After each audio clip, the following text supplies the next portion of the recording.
Buenas tardes a todos y a todas.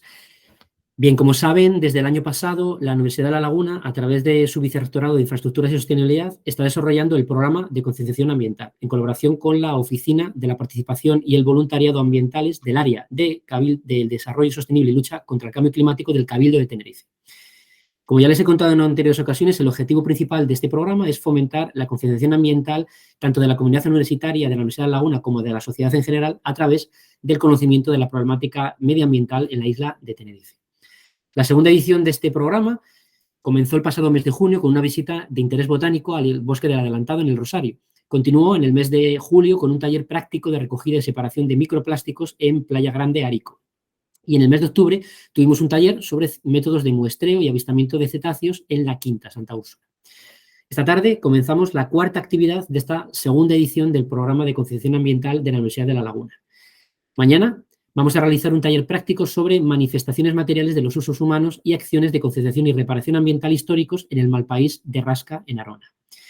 Pero antes de ello, como en anteriores ocasiones, dentro de este programa, vamos a celebrar un foro formativo online, en el que dos profesores de la Universidad de La Laguna, Fernando Sabaté y Vicente Zapata, nos introducirán en la actividad de mañana y nos hablarán sobre usos humanos, históricos y patrimonio cultural en el malpaís de Rasca y sobre custodia y cuidado comunitario del medio ante los retos ambientales. Espero que disfruten de estas conferencias. En primer lugar tenemos a Fernando Sabaté Bell, que es profesor contratado doctor del Departamento de Geografía e Historia en el área de Análisis Geográfico Regional. Él nos pondrá de manifiesto que en Rasca, junto a sus evidentes y valiosos valores naturales, se pueden identificar también huellas del patrimonio cultural moldeado por el uso histórico de ese espacio. Y de forma particular, manifestaciones de modos de vida campesinos del pasado que, sin desconocer su dureza, constituyen ejemplos de forma inteligentes y sostenibles de hacer uso de los recursos naturales. Fernández Sabaté es doctor en Geografía y profesor y coordinador de la unidad docente de Geografía de la Universidad de La Laguna. Sus líneas de investigación principales se relacionan con la geografía histórico-cultural y la geografía rural, con especial incidencia en el estudio de los agroecosistemas vernáculos y los procesos recientes y en curso de transformación y reorganización del territorio de Canarias. Es autor y coautor, entre otros, de los siguientes libros: Burgados, Tomates, Turistas y Espacios Protegidos, que estudia a fondo, entre otros, el territorio del malpaís de Rasca. Otro libro, Canarias, Economía, Ecología y Medio Ambiente. Otro, Guía de los Recursos Patrimoniales de Comarca Suroeste de Tenerife. Calidad de la democracia y protección ambiental en Canarias. Arquitectura y paisaje, la arquitectura tradicional en el medio natural rural de Canarias. La fuente oral en los estudios de agroecología, El país de Pargo Salado, Naturaleza, Cultura y Territorio en el sur de Tenerife, con 2 tomos, como ven, multitud de libros, ¿no? Además, es autor de numerosos artículos publicados en revistas científicas y de divulgación relacionados con los temas de su especialidad.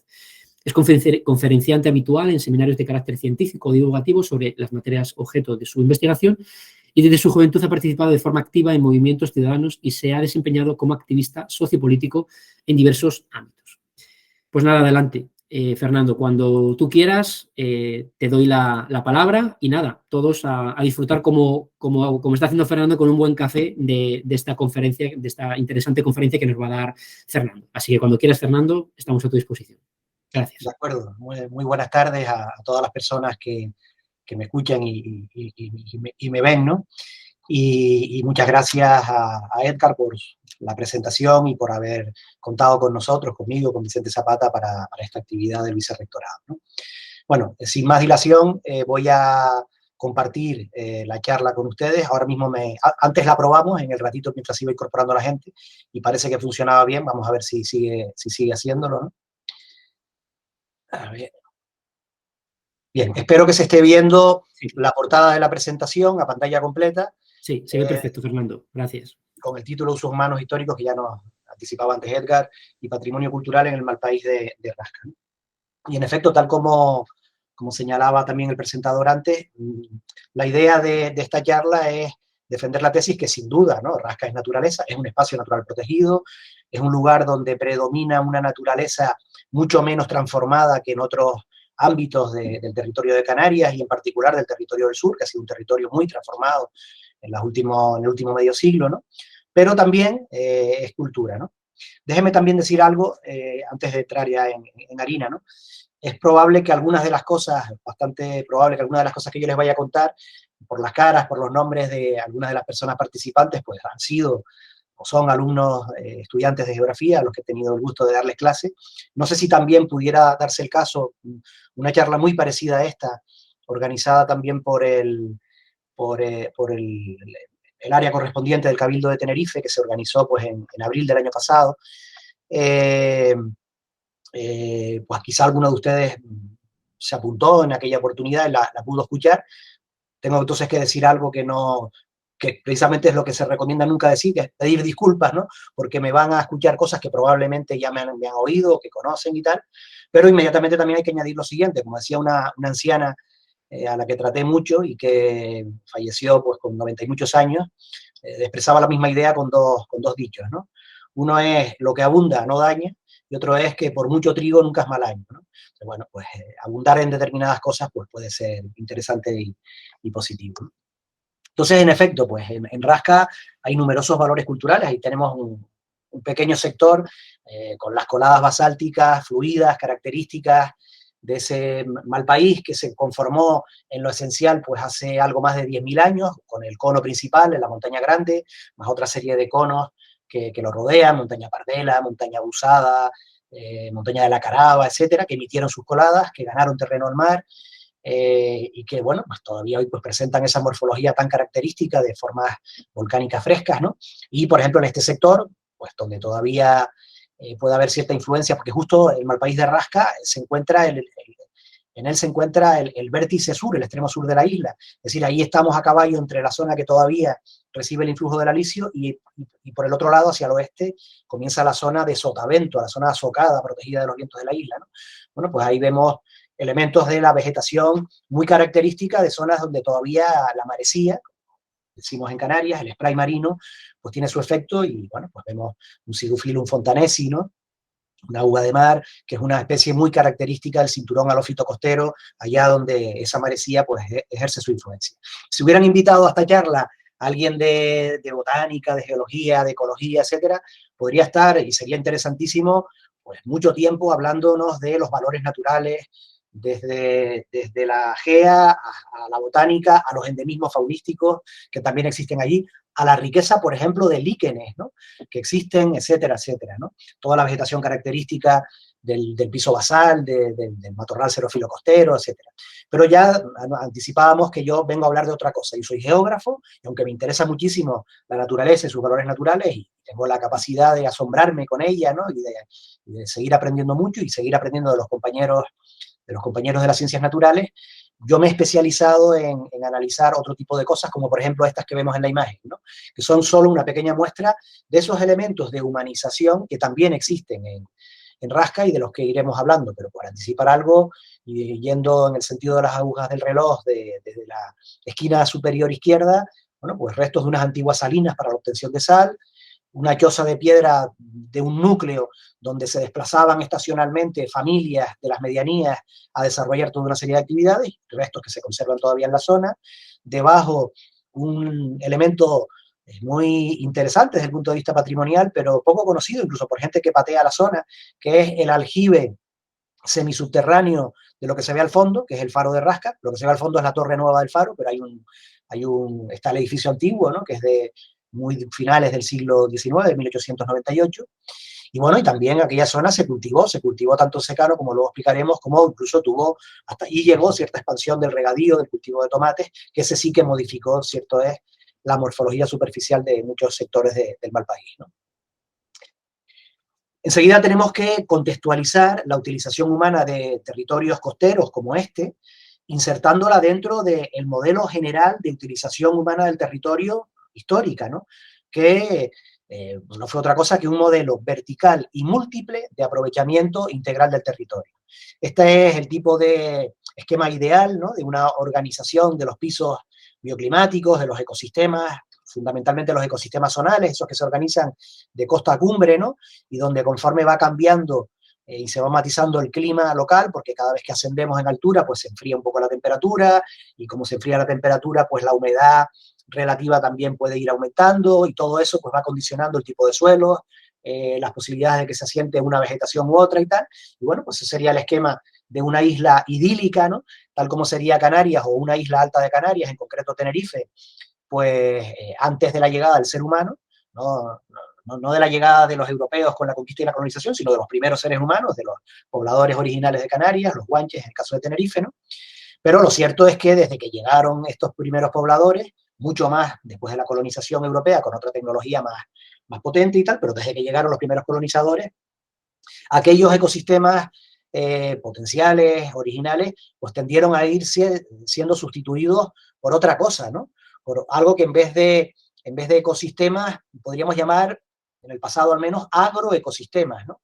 Pasamos de una diversidad ecológica a una diversidad agroecológica, consecuencia de la intervención humana y de la selección de esos espacios para practicar diferentes tipos de agricultura, de ganadería, de recolección forestal, de recolección de vegetales silvestres, de apicultura, de cacería, de aprovechamientos del litoral, de obtención de sal, de marisqueo, de pesca y de tantas otras cosas, ¿no? Entonces, eso es lo que, bueno, un grupo de personas que nos dedicamos a investigar esto hace ya muchos años, en uno de esos trabajos que citaba, en un libro que citaba Edgar, Economía y Ecología en Canarias, Economía, Ecología y Medio Ambiente, ya desde de mediados de los años 90 propusimos denominar una estrategia popular vernácula de aprovechamiento vertical y múltiple del territorio, que se puede identificar muy bien su existencia en el pasado en casi todas las islas, desde luego muy claramente en todas las islas más elevadas, Tenerife, Gran Canaria, La Palma, Gomera y Hierro, y con variantes también en las islas menos altas de Lanzarote y Fuerteventura, ¿no? Alejándonos un momentito de rasca y para terminar de contextualizar esto, pues bueno, ya algunos trabajos pioneros de geografía agraria, como una persona que fue mi profesor y que lamentablemente pues falleció demasiado joven, Antonio Álvarez Alonso, cuando hizo su tesina en los años 70, su memoria de licenciatura, donde estudiaba la comarca de Daute, pues ponía de manifiesto como, por ejemplo, en Garachico, desde el litoral hasta las montañetas en la Cotamil y de ahí para arriba, pues los seres humanos identificaban toda una serie de ecosistemas y practicaban distintos aprovechamientos complementarios entre sí y realizaban intercambios de materias y de energía entre unos ecosistemas y otros, ¿no? Un trabajo más reciente, pero bueno, que ya también tiene unos años, del año 2006, pues fue, por ejemplo, el trabajo de Virginia Afonso, que estudió, en este caso es una ingeniera técnica agrícola, que estudió pues, el agroecosistema que ella llamaba DICODE, la zona fundamentalmente de la Guancha, poniendo de manifiesto también cómo había un aprovechamiento integral del territorio con sentido vertical. La población podía residir en las medianías, principalmente en la Guancha, pero desde allí organizaba aprovechamientos desde las laderas del Teide hasta la orilla del mar, que es lo que hacía posible la subsistencia de todas esas familias fundamentalmente campesinas, ¿no?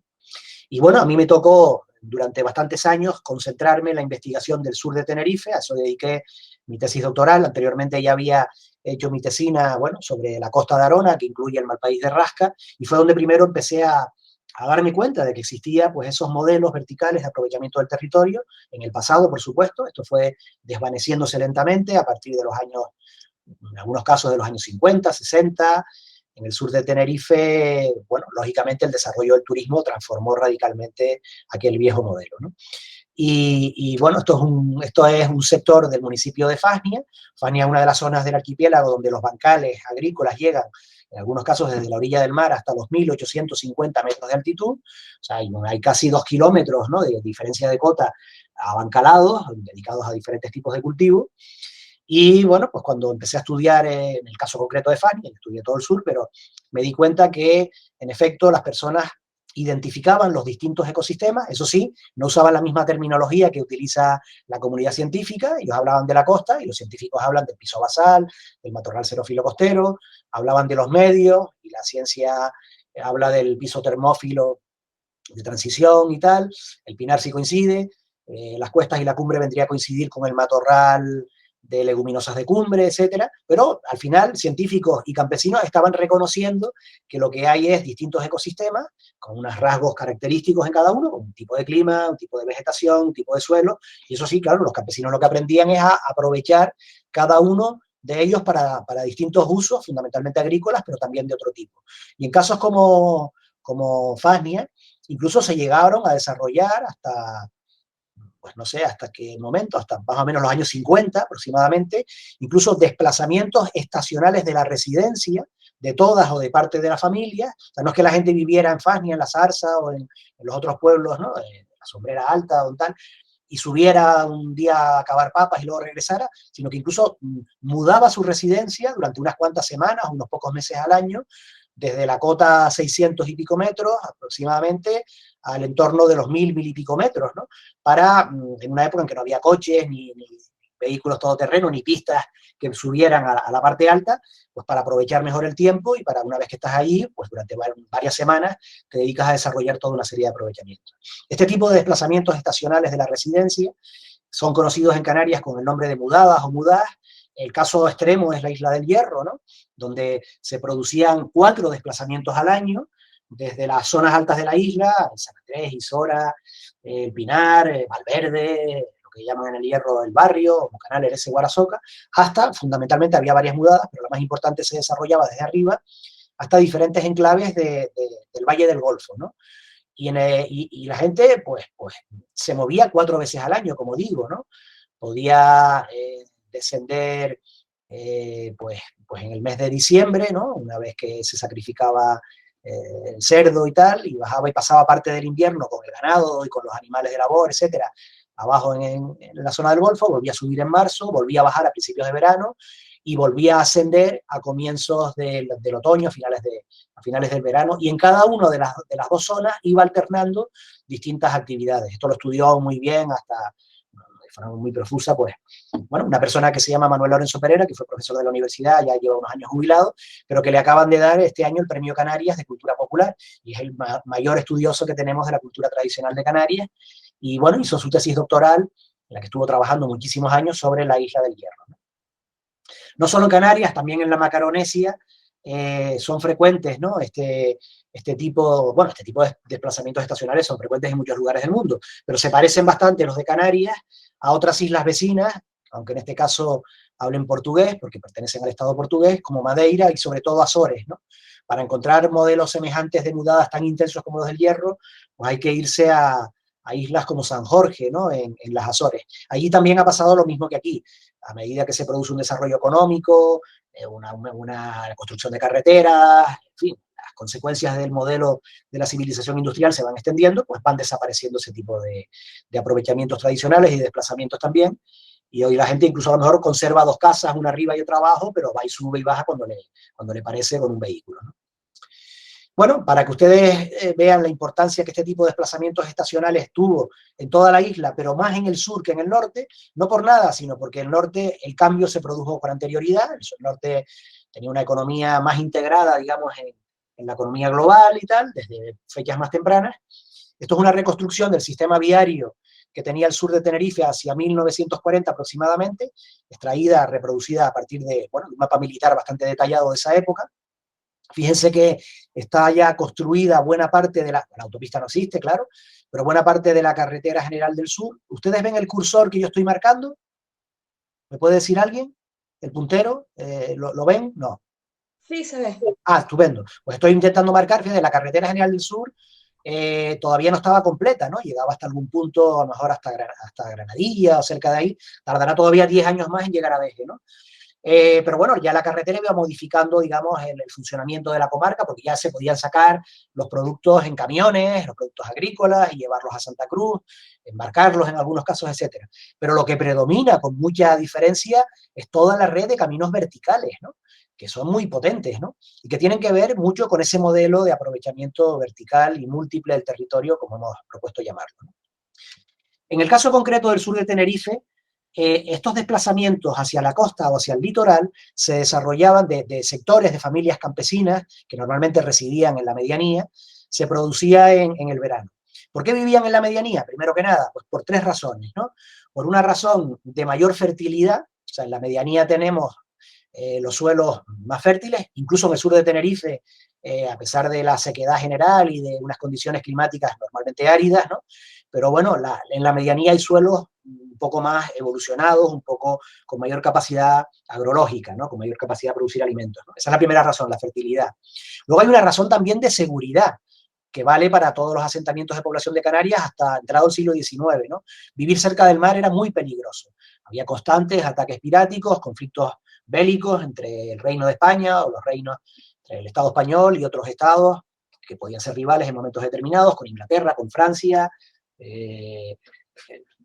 fin, ataques de corsarios que trabajaban al servicio de la monarquía francesa o británica o lo que fuera, ¿no? Y por tanto, vivir cerca del litoral era estar a merced de esos ataques que fueron frecuentísimos, ¿no? El número total no recuerdo ahora, pero se cuentan por muchas decenas, ¿no? De tal manera que los pocos enclaves que había en el litoral tenían que estar siempre bien fortificados, ¿no? Y son los castillos, que todavía algunos se conservan, sistemas defensivos, etcétera, ¿no? Pero la población residía normalmente en las medianías, incluso en zonas no fácilmente visibles desde el mar. La seguridad, por tanto, junto a la fertilidad, es la segunda razón. Y la tercera es la logística, porque como estamos explicando, si lo que había era un modelo que consistía en aprovechar los diferentes recursos de mar a cumbre, hombre, si tú estabas ubicado en el centro, desde ahí podías organizar mejor los desplazamientos en un sentido y en otro. Por todas esas razones, la gente vivía en la medianía, pero en el caso concreto del sur de Tenerife, también en otros, pero en el sur está muy claro, cuando pasa algunas temporadas en la costa es en el verano. ¿Y por qué en el verano? Claro, hoy día, claro, la perspectiva y, digamos, el sentido común dominante ahora asociamos irse a la orilla del mar, irse a la playa, irse a la costa, con las vacaciones, con el ocio y con darnos un bañito, etcétera, etcétera, ¿no? Pero nada más lejos de la realidad si nos situamos en el pasado. ¿Qué sucedía? El cultivo más importante de la historia de Canarias, por encima de los monocultivos históricos, el que tuvo más continuidad histórica, el que constituía la base fundamental de la alimentación de la población, aunque luego se pudiera exportar azúcar en unos periodos, o vino en otros, o cochinilla en otros diferentes, el producto más importante era el cereal, que era la base de la alimentación popular, normalmente a través del gofio, ¿no? Y el cereal se siembra a comienzos del otoño, pero se cosecha, se ciega y se cosecha pues a principios de verano, en los meses de junio y julio, ¿no? Una vez cosechado, digamos que el trabajo más importante del ciclo agrícola anual está culminado y la gente queda libre para otras tareas, ¿no? Queda otras labores agrícolas, en verano se cosecha la fruta, los higos picos, las vivas de higuera y otros frutos, ¿no? Pero bueno, eso lleva menos trabajo que el trabajo del cereal. Por otro lado, también el verano coincide con el momento en que una actividad que en el sur tenía mucha importancia, que era la ganadería caprina, el pastoreo de cabras, bueno, el ciclo de la ganadería, el ciclo tradicional, procura cruzar a las cabras con los machos sementales a comienzos del verano para que los baifos nazcan a comienzos o mediados del otoño, que es cuando van a tener hierba para poderlos alimentar, y para que los baifos varones, no las baifas, se puedan sacrificar, se puedan vender como carne en Navidad a las familias normalmente acomodadas, mientras que las hembras se dejaban como animales productores de leche y de los que luego se va a producir, a obtener el queso, ¿no? Entonces, claro, si las cabras quedan preñadas a comienzos del verano, van reduciendo progresivamente la producción de leche hasta el punto de que ya casi no es necesario ordeñarlas, ¿no? Eso significa una liberación enorme para unas personas, los ganaderos, los cabreros y sus familias, que no tenían descanso ningún día del año. Las cabras, no siendo ese periodo en que están preñadas y ya dejan de producir leche, hay que ordeñarlas todos los días y no era una, ni dos, ni tres, sino en muchos casos podían ser rebaños de 120 cabras, de 180, de 240, etcétera, ¿no? Que eso llevaba mucho trabajo. Al quedar, al no tener que hacer eso, pues también se dispone hay disponibilidad para dedicarse a otras tareas, ¿no?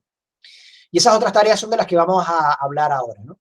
Vamos a hablar de cierto pastoreo que se desarrolla en la costa, de una agricultura de secano o sementera, el marisqueo y la pesca chica, la obtención de sal marina, la recolección de vidrio y la extracción de sus semillas, la recolección de barrilla y producción artesana de carbón de sosa, que bueno, ocurrió en un periodo muy concreto, pero dejó alguna huella en el territorio, y otros usos y aprovechamientos de la costa.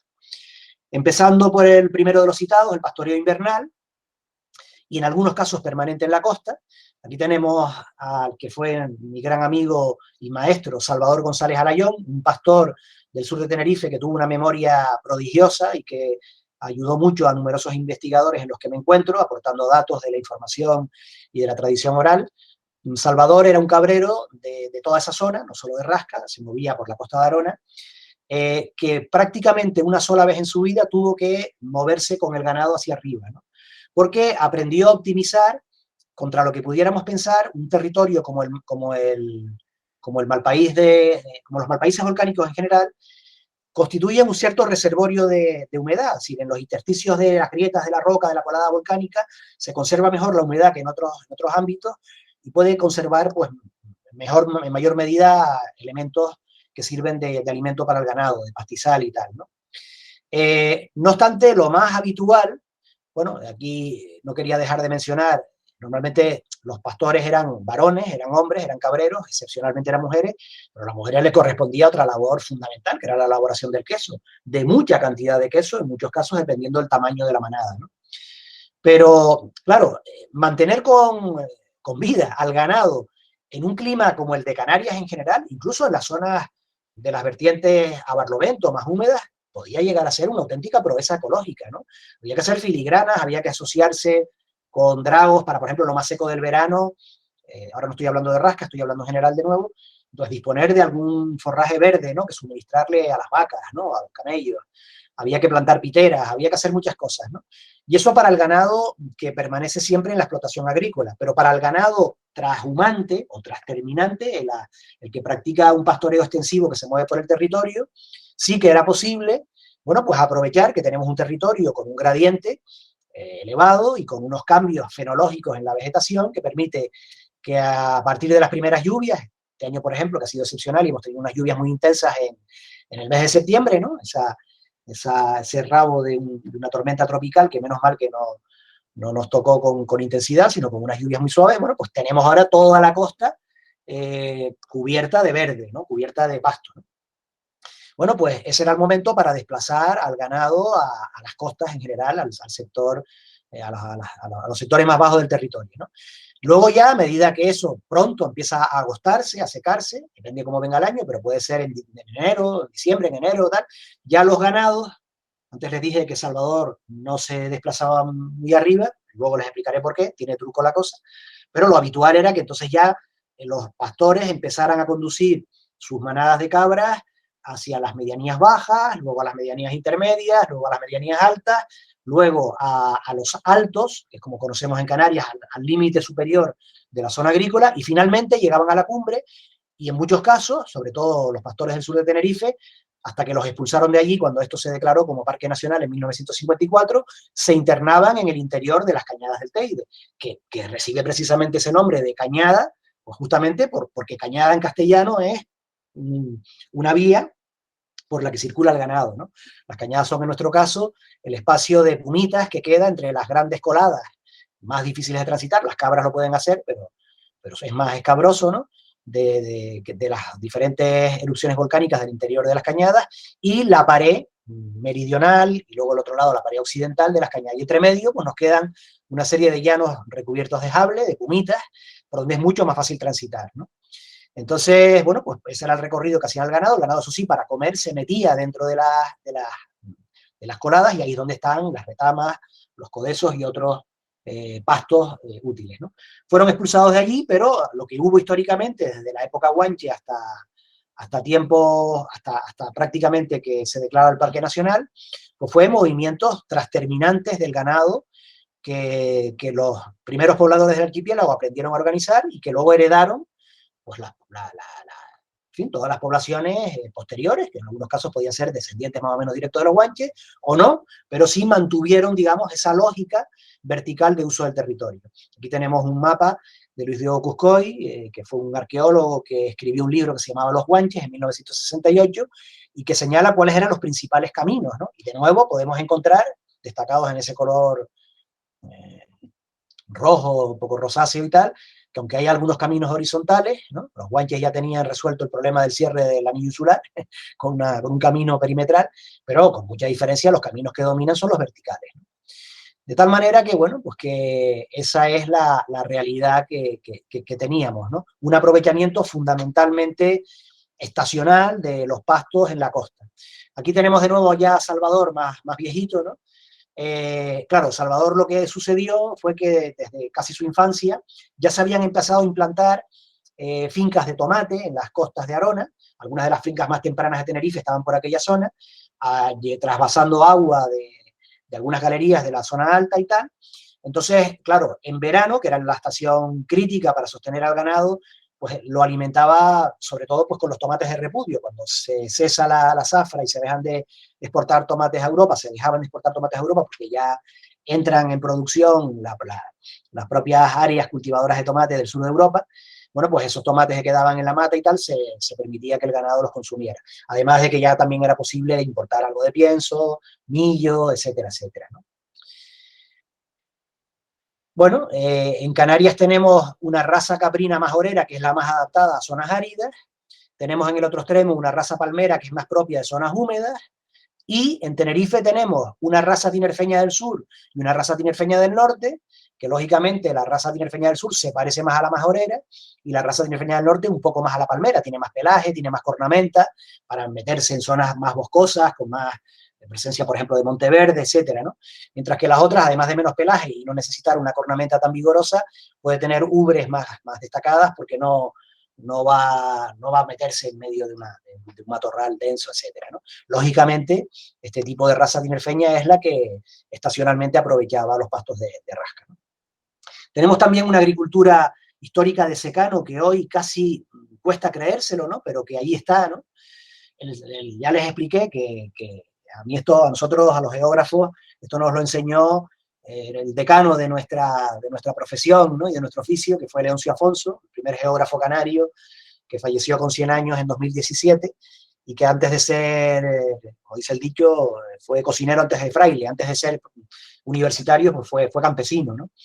Y él conocía perfectamente la gran importancia que tuvo el cereal en prácticamente todo el archipiélago, ¿no? Y eso significaba que el cereal se cultivaba en todos los sitios posibles, de mar a cumbre, también en las áridas costas del sur, ¿no? Esto no está en Rasca, pero está cerca, es la costa de San Miguel, ahí vemos una era, y vemos el entorno, y vemos que lo que hay alrededor son tabaibas secas, aulagas y vegetación propia de un desierto, ¿no? En esa zona, lo mismo que en Rasca, allí tuvimos un pluviómetro en el faro de Rasca que nos permite tener una serie dilatada en el tiempo de registros pluviométricos, y por ello sabemos que allí llueve menos de 100 milímetros al año de media. Ha habido años que ha podido llover 200 y 300, pero ha habido también años que ha llovido 40 o menos, ¿no? Y de media nos sale 100 milímetros al año. Si aquí hay alguien de agronomía, a lo mejor sabe que los manuales de agronomía explican que no es posible practicar la agricultura de secano en lugares donde llueve menos de 200 milímetros al año, o eso dicen los manuales. Sin embargo, la gente fue capaz de cultivar cereal de secano ahí. ¿Cómo lo logró? Bueno, pues de muchas maneras, pero no me debo extender mucho, pero sobre todo mediante un procedimiento que es la selección de variedades de cereal, y en concreto algunas variedades de trigo, como por ejemplo los llamados trigos moriscos, ¿no? Aquí vemos el blanco y el rojo, o la utilización dentro de los cereales de la cebada. Cebada y trigo morisco son los más xerófilos, son los más resistentes al estrés hídrico, ¿no? Por supuesto, no todos los años se cultivaba cereal, la gente sabía lo que hacía, y si las lluvias se retrasaban mucho, se prefería preservar ese grano antes que enterrarlo en la tierra y que no germinara y se lo comieran los pájaros o los conejos, ¿no? Pero, bueno, si llovía suficientemente, inmediatamente mucha gente se desplazaba a las costas y practicaban la sementera y luego la iban a cosechar en los meses de junio y julio, ¿no? Y bueno, y testimonio de eso, de la importancia que tuvo el cereal y el consumo de gofio, pues es la presencia en todas las casas hasta algún momento del siglo XIX o entrado del siglo XX de molinos manuales, ¿no? Pero este molino está tomado la foto de un museo etnográfico en Hermigua, en La Gomera, pero lo que sí nos vuelve a trasladar a Rasca es que allí hay yacimientos de piedra molinera, es decir, de basaltos vacuolados, del tipo de basaltos porosos, que son los adecuados para fabricar este tipo de molinos, ¿no? O sea, uno de los usos humanos, regresando de nuevo a Rasca, después de esta introducción contextual, es que, bueno, pues ahí hay varias, una principal y otras más pequeñas, canteras de piedra molinera. Y claro, hay que entrenar el ojo para poderlas identificar, pero cuando uno ya tiene el ojo entrenado, ves enseguida que hay fragmentos más grandes, pero hay muchas esquirlas que lo que denotan es que allí se estuvieron tallando esas ruedas de molino, esas piedras de molino, y que funcionó como un taller al aire libre, ¿no? Pero un taller que no generó, digamos, un espacio muy degradado, sino que casi parece un espacio natural, ¿no? Como muchos de estos usos que estamos viendo, ¿no? El marisqueo y la pesca chica es otra actividad fundamental en un espacio litoral como ese, ¿no? Decíamos, la gente podía bajar a la orilla de la mar cuando tenía la sementera ya cosechada, ¿no? y cuando normalmente aquellos que tenían ganado, pues no había que estar ordeñando a diario a las cabras, ¿no? No todas las familias de la medianía bajaban a la costa. Normalmente, y esto es importante destacarlo, bajaban a menudo las familias más pobres, las que tenían menos recursos, y tenían que complementar la subsistencia. Hay también una preocupación porque si tienes una cosecha aceptable de grano o si vives en otras zonas donde puedes cultivar papas, tienes el abastecimiento de la principal fuente de energía, que son los hidratos de carbono en la dieta humana, pero te falta la proteína, ¿no? Y la proteína podía venir de sacrificar un cochino y que te durase la carne por unas semanas, unos meses, y de paso tenías un poco de grasa animal, que también es necesaria, de sacrificar alguna cabra vieja que ya no da leche, de cazar algún conejito, pero también y sobre todo de proteína animal de origen marino, la pesca y el marisqueo, ¿no? Entonces, pues ese es uno de los sentidos que tiene el desplazamiento. El marisqueo se viene practicando en Canarias desde que hay personas en Canarias, es otra de las actividades que las poblaciones indígenas del archipiélago practicaron, hasta el punto que, una de las formas de manifestación de yacimiento arqueológico importantes en algunos casos son los concheros, ¿no? Esto es un conchero espectacular que tenemos en el Jula, en el Hierro, pero en Rasca podemos encontrar también pequeños concheros, ¿no? Concheros que en algunos casos pueden identificarse conchas muy antiguas, si se hace algún tipo de datación de su antigüedad, pero otras pueden ser del siglo XVIII, del siglo XIX, o de los años de la década de 1930 o de hace pocos años, ¿no? Porque esa actividad ha pervivido en la zona, ¿no? Y estos son algunos recursos marisqueros explotados en el sur de Tenerife. Esta imagen, este cuadro, me interesa destacar, por ejemplo, el amplio conocimiento que había de la diversidad biológica también en el ámbito de los recursos marisqueros. Por ejemplo, en cuanto a moluscos, no en Rasca solo, en todo el sur de Tenerife, la población campesina conocía y consumía hasta 11 especies diferentes, algunas que nos suenan a todos, como los burgados, o diferentes tipos de lapas, lapa blanca, lapa negra, lapa curvina, o las almejas, y otras que igual suenan menos a algunas personas, los chirrimirres, los bucios, que eran más excepcionales, pero se podían utilizar después como bocina, ¿no? Como corneta, ¿no? Los perros machos, las borregas, y los pulpos los meto aquí porque taxonómicamente los pulpos son moluscos, ¿no? Aunque tienen otro aspecto muy diferente, ¿no?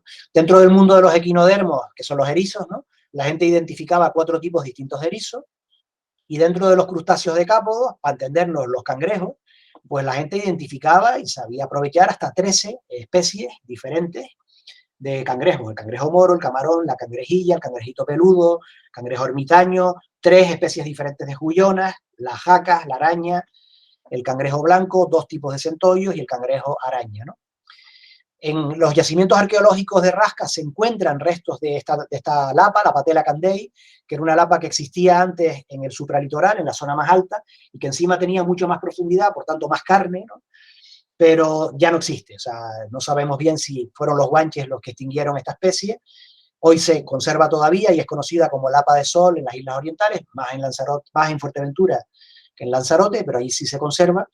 Pero aparece hoy en los yacimientos arqueológicos, en concheros antiguos o en playas fósiles de las islas occidentales y centrales, ¿no?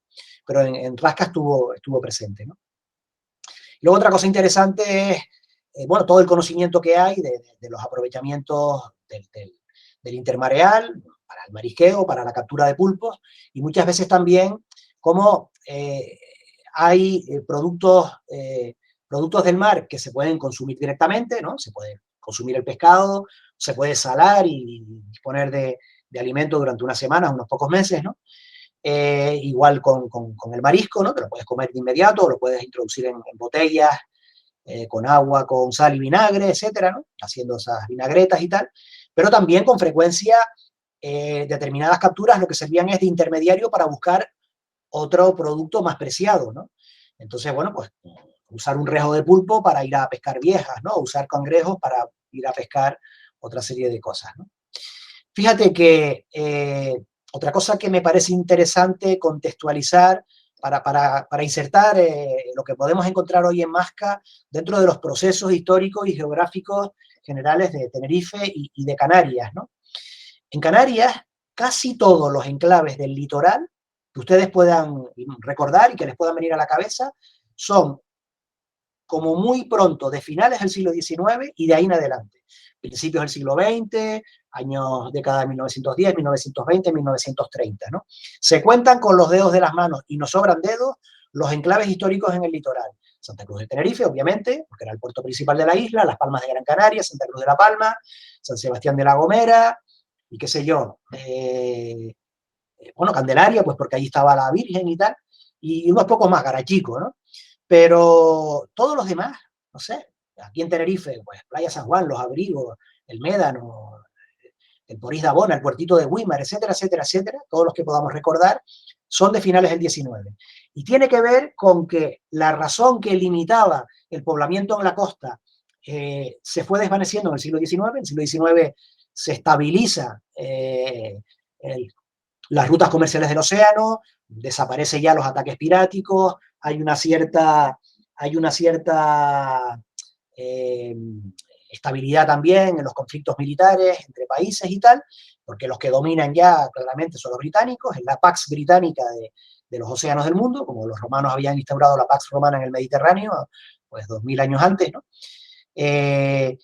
Y por otro lado también se está produciendo un enorme crecimiento, un importante crecimiento de la población, ¿no?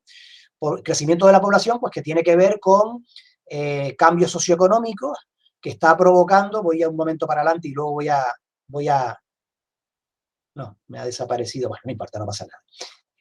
Se está reduciendo la mortalidad porque hay ciertos avances médicos que van llegando lentamente a la población. A lo mejor ya hay un médico en la capital municipal al que pueden acudir las personas y salvan de morir a un niño al nacer o a un niño pequeño, a un adulto, ¿no? Van mejorando las condiciones higiénicas también, se generaliza el uso de jabón, cosas como esas, parece que no, pero salvan muchas vidas, ¿no? Sin embargo, la natalidad sigue siendo muy alta. Entonces, claro, si la población crece, lo que crece también es la presión sobre los recursos naturales, que son limitados y todavía vivimos fundamentalmente de lo que produce la isla, ¿no?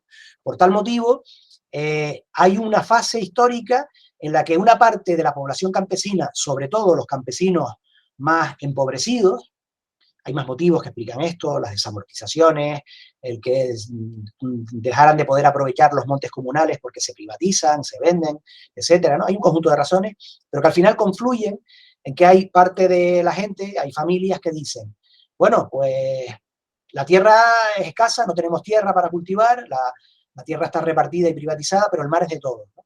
Entonces van apareciendo aldeas de pescadores por todo el litoral, muchas veces fundadas por familias que inicialmente se desplazaban estacionalmente en el verano, pero que ya se van a asentar de manera definitiva. Y uno ve los nomenclátores de población y los padrones municipales que aparecen también más o menos en esa época, a finales del 19, y va viendo que en el Médano pues hay en 1880 17 casas, 2 habitadas permanentemente y 15 solo temporalmente, pero en el siguiente padrón, 10 años después, ya hay 9 familias fijas y en el siguiente ya son 30, etcétera, etcétera, etcétera, ¿no? Esto es un esquema de las principales enclaves de la medianía y cuál es su equivalente en la costa, que, bueno, podía ser la zona a la que se desplazaron a vivir parte de esa población, pero también era la zona con la que se relacionaban con el resto de la isla y del mundo, ¿no? Los productos agrícolas del Escobonal, hasta que llegó la carretera general, se bajaban al tablado y ahí se embarcaban y se llevaban a donde fuera, a Santa Cruz de Tenerife, para luego subirlos a la laguna, por ejemplo, madera, en el siglo XVII, XVIII, ¿no? Y lo mismo ocurría con el resto del territorio. Aquí tenemos un listado más completo, donde desde Taco, el Sobradillo o La Esperanza, que es donde empieza el sur, ¿no? hasta Santiago del Teide en el oeste, prácticamente todos los enclaves de las medianías tienen un núcleo, o un núcleo hermano, un núcleo en su inmediato litoral, descendiendo en la vertical para evitar estar subiendo y bajando barrancos, donde la gente se desplazaba estacionalmente y donde luego en muchos casos hay poblaciones que se van a instalar. Pues bien, esto de aquí, que es Rasca, es un conjunto de chozas de piedra en un sitio en concreto que se llama Los Boros, es uno de los principales poblados de piedra que tenemos allí y que mañana espero que tengamos oportunidad de visitar. Era exactamente eso. En este caso era sobre todo población de personas de un pueblo que está encima de la medianía, del Valle de San Lorenzo, algunos pueblos vecinos, Busanada, etcétera, que se desplazaban aquí, ¿vale? Por una serie de razones, esto no siguió evolucionando, pero es que en los orígenes y esta es una idea importante que me gustaría explicarles, transmitirles, ¿no? En los orígenes, los cristianos, los abrigos, el médano, los roques de Fasnia, eran algo parecido.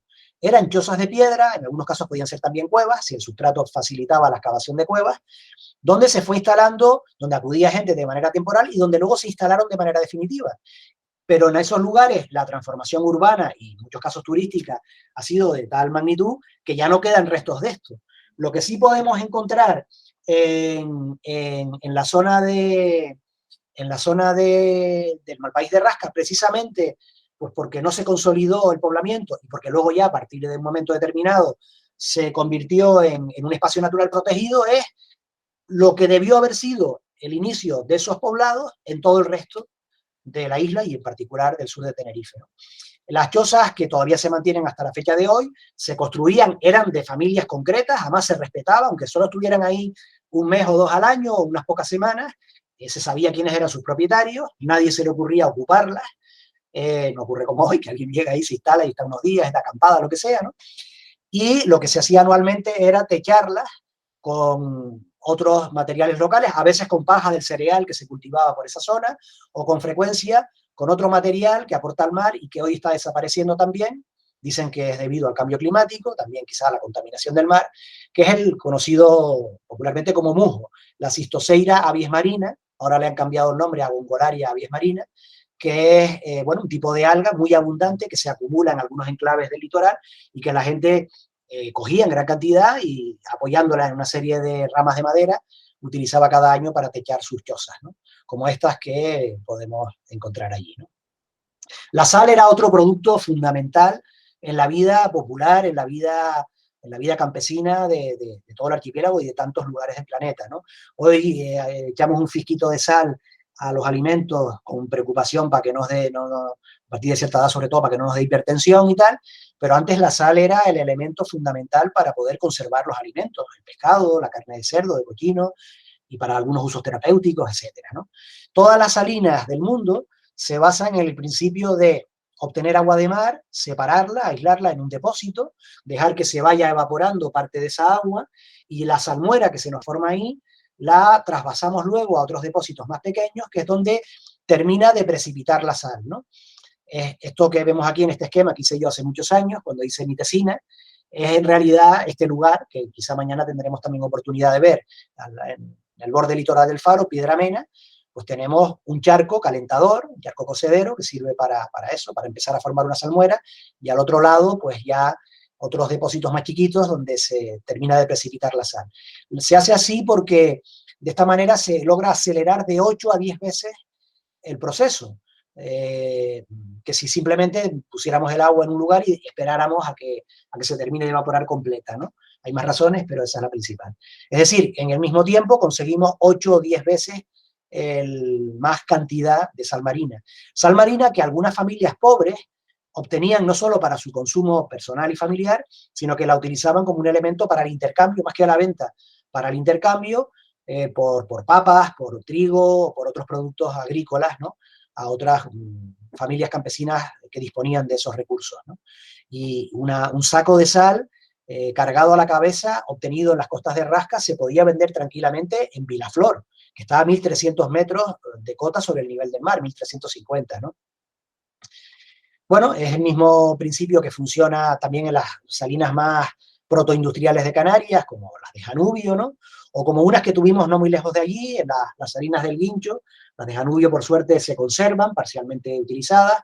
Estas las perdimos en la década de los 80, porque el crecimiento urbanístico de la playa de las Américas no las respetó. Podían haber sido hoy un elemento patrimonial fabuloso en la costa de las Américas, que hubiera sido el espacio libre de parte de los hoteles de aquella zona, pero bueno, no se respetó.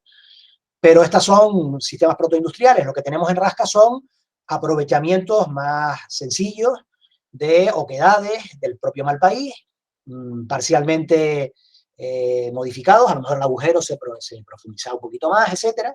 Hay algunos casos donde nos encontramos cosas curiosas como esta. Esto es un canal lábico, es decir, un trozo de lava muy fluida, que es un canal lábico chiquitito, o sea, no tenemos ahí un elemento de comparación, pero eso tendrá 1,5 palmos, 2 palmos de anchura como máximo, ¿no? y entonces la lava fluyó por allí, pero se endureció, se secó antes por los bordes y el interior continúa fluyendo. Bueno, pues ese canal lábico, que luego que estaba como compartimentado de forma natural, la gente lo aprovechó como salinetas para la obtención de sal, ¿no? Y en otros casos se pueden aprovechar, mucho más fáciles de labrar, pues determinados enclaves que también existen, naturales, que existen en el borde litoral del Malpaís, por ejemplo, dunas fósiles, sí, playas levantadas, arenas cementadas. En algún caso también puede haber algunos sitios donde lo que tengamos es sectores de tosca blanca, de materiales piroclásticos sálicos, pero es más frecuente esto, ¿no? Arenas cementadas que se excavan para ese y otros usos, ¿no? Pero también pues, podemos encontrar cosas como esta, ¿no? Aunque ahora está lleno de sedimentos, de tierra y de piedra, esto se podría limpiar, a lo mejor se podría organizar alguna actividad, además de limpieza, que creo que es una de las cosas que vamos a hacer mañana, pero también se podría rescatar estas antiguas salinetas. Este depósito más grande es el que funcionaba como cocedero y todos estos más pequeños funcionaban como salinetas donde terminaba de precipitar la sal. A veces incluso se aprecian canales, ¿no?, que conectan unos con otros y seguramente se colocaba ahí un calladito, algún elemento que sirviera de compuerta, ¿no? Bueno.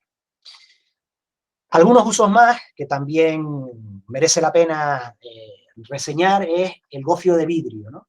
Es decir, un alimento estratégico para la población local en épocas de hambruna, cuando se producían sequías prolongadas, cuando había algún tipo de situación social difícil, durante los años de la guerra civil, la posguerra, dejó de venir cereal de fuera de Canarias, ya en ese entonces una parte del cereal consumido en Canarias ya nos llegaba de fuera y por razones evidentes deja de llegar. Son los momentos que en Canarias se pasa mucha hambre, ¿no? Entonces, las zonas áridas del archipiélago recurrieron con frecuencia, las zonas húmedas utilizaron otros recursos, las tortas de lecho y otros aprovechamientos vegetales y tal, pero en las zonas húmedas, las hambrunas que ocurrían con cierta frecuencia, en la Primera Guerra Mundial, en la posguerra civil española, en los años de crisis de la cochinilla a finales del último tercio del XIX, por citar las últimas, ¿no?, pues se recurría a muchas cosas y la más importante, en el caso de las zonas áridas de Canarias, a esta planta de aquí, el Mesembryanthemum nodiflorum, conocido en el sur de Tenerife como vidrio y conocido en las islas orientales como cosco, ¿no? También a veces se emplea el término cofe o cofe, ¿no? Esta planta, aparte de ver la pantalla completa, ¿ustedes me ven a mí? ¿Me pueden decir? ¿Hay alguna ventana donde se me pueda ver a mí para enseñarles una cosa? Sí, te vemos. Vale, no sé si se aprecia esto que les estoy mostrando. Es esa misma planta cuando está seca. Mañana posiblemente nos la encontraremos, ¿no? Ahí está el Mesembryanthemum nodiflorum, el vidrio está verde, es decir, está rojo, tiene ese color colorado tan característico, pero cuando se seca hay unas, no sé si ustedes lo aprecian, pero hay unas cápsulas que en su interior encierran unas semillas muy chiquititas. Aquí sigue estando verde, es decir, rojo, sigue estando tierno, pero esas cápsulas, esto es una planta adaptada a condiciones climáticas desérticas y además, en particular también a zonas salinizadas, zonas afectadas por la marecía, por el spray marino. Es una planta halófita también, ¿no? Es halófita y es xerófila, las dos cosas, ¿no? Esa planta, su estrategia natural consiste en encerrar las semillas que van a permitir perpetuarse en el interior de esas cápsulas cerradas, que pueden aguantar meses e incluso años, y que solo se van a abrir cuando por fin hay humedad en el ambiente, cuando llueve. Entonces la planta lo detecta, se abren, las semillas caen y algunas germinan, ¿no? Bueno, pues esas semillitas minúsculas, son muy chiquititas, la gente aprendió a tostarlas y molerlas y obtener un gofio, que actuaba como sustitutivo del gofio de trigo o de cebada. La gente emuló a la naturaleza y entonces lo que hizo fue construir depósitos que se rellenaban de agua de mar. En este caso no son salinetas, sino son depósitos, esto espero también que lo podamos ver mañana, que el mar ahí no lo vemos, pero está a 40 o 50 metros, seguramente se subía baldes de agua, lo que fuera, eso se rellenaba, eso está excavado en una duna fósil, y luego en una playa levantada, y luego hay un murete, ¿no?, completado un poco con cal.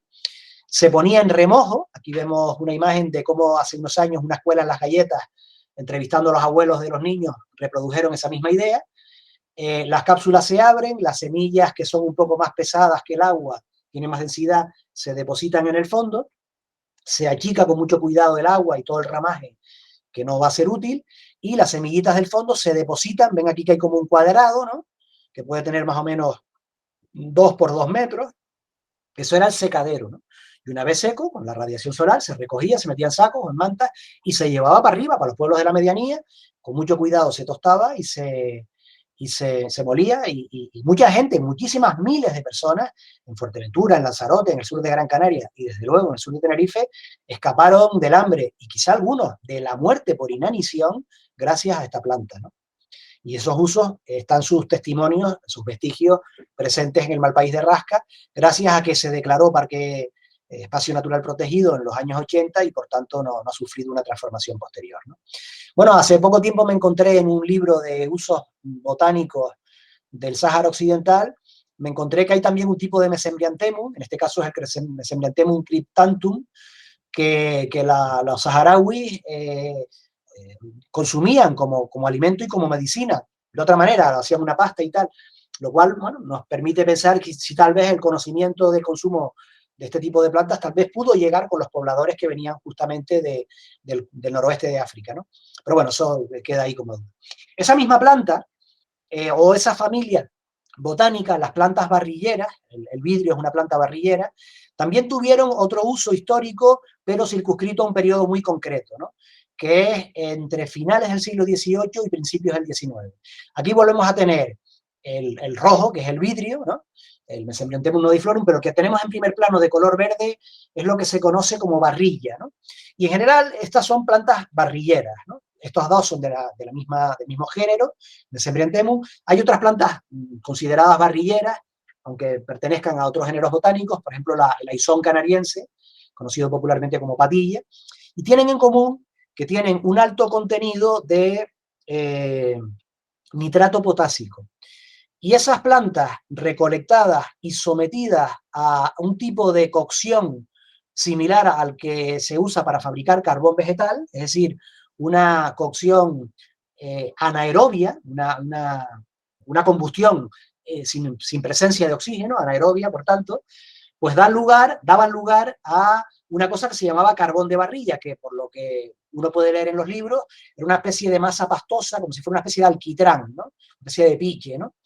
Y eso se utilizó, esta planta se recolectaba masivamente en muchos lugares de las costas de Canarias, no solo de Canarias, de Marruecos, del Levante peninsular, de zonas que en aquella época eran muy pobres, como Almería, la costa de Murcia, etcétera, ¿no? Hoy son emporios agrícolas, pero en aquella época eran zonas muy pobres, incluso algunas zonas del Levante francés, de la región de Marsella y tal, y el carbón de estas plantas, esa masa pastosa, se empleaba como materia prima para la fabricación protoindustrial de jabón y algunos otros productos, ¿no?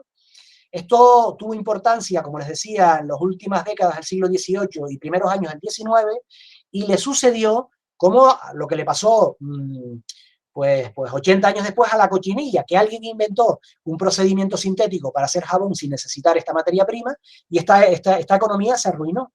Duró poco y hay poca memoria de esto, ¿no? Pero esto fue un producto de exportación de Canarias, un ciclo de casi un monocultivo de exportación, porque esta planta incluso se llegó a cultivar deliberadamente, que duró unos 40 años más o menos, y que fue muy importante para las zonas áridas, porque ahí sí se podía obtener esta planta. Y, por ejemplo, el origen primero de enclaves que con el andar del tiempo se van a convertir en las capitales insulares, como Puerto Cabras, después Puerto del Rosario en Fuerteventura, o Arrecife en Lanzarote, empieza con el comercio de la barrilla, después se va a consolidar con el comercio de la cochinilla, y le va a arrebatar la capitalidad a Teguise, en el caso de Lanzarote, y a Betancuria en el caso de Fuerteventura. Bueno, pues en Rasca aún se conservan los restos de algunos de aquellos hornos de barrilla, restos muy deteriorados, porque como muy recientes pueden ser de 1820, por ahí, ¿no? El cultivo que sustituyó a esto, cuando esto fracasó, como digo, fue la cochinilla, ¿no? Entonces encontramos cosas que si no te las han explicado, que eso tuvo que ver con el aprovechamiento de la barrilla, pues tú te piensas que, yo qué sé, que es un círculo de piedras que alguien puso allí para hacer una hoguera. Incluso esto, que seguramente son la masa esa, ya muy alterada después de 200 años prácticamente, ¿no? Que uno podría confundir con un líquen, Bueno, pues son los restos de esa pasta que quedó impregnada en las paredes interiores de esos hornos. Claro, lo que nos queda del horno es parte de una estructura que debió ser una estructura abovedada y cerrada, ¿no? Y solamente nos queda eso. Pero ahí se pueden encontrar. Esto sí que no creo que lo podamos ver mañana, porque, bueno, nos alejaría mucho de la ruta, y aparte que casi se ve mejor así en unas diapositivas de cerca que en el terreno. No es nada espectacular. No es nada espectacular desde el punto de vista, digamos, plástico, ¿no? Ahora, es muy interesante conocer que es uno de los pocos testimonios que nos queda de una etapa de la economía agroexportadora del archipiélago canario. Ahí tenemos un líquen muy frecuente en Rasca, el Santoria, y en cambio estos son los restos de ese carbón de barrilla, ¿no? Y bueno, esto en algún caso incluso ya pues la vegetación ha ido creciendo, tiempo ha tenido de sobra, y ahí podemos encontrar dentro de lo que queda un antiguo horno de barrilla, pues una tabaiba y un cardón, ¿no?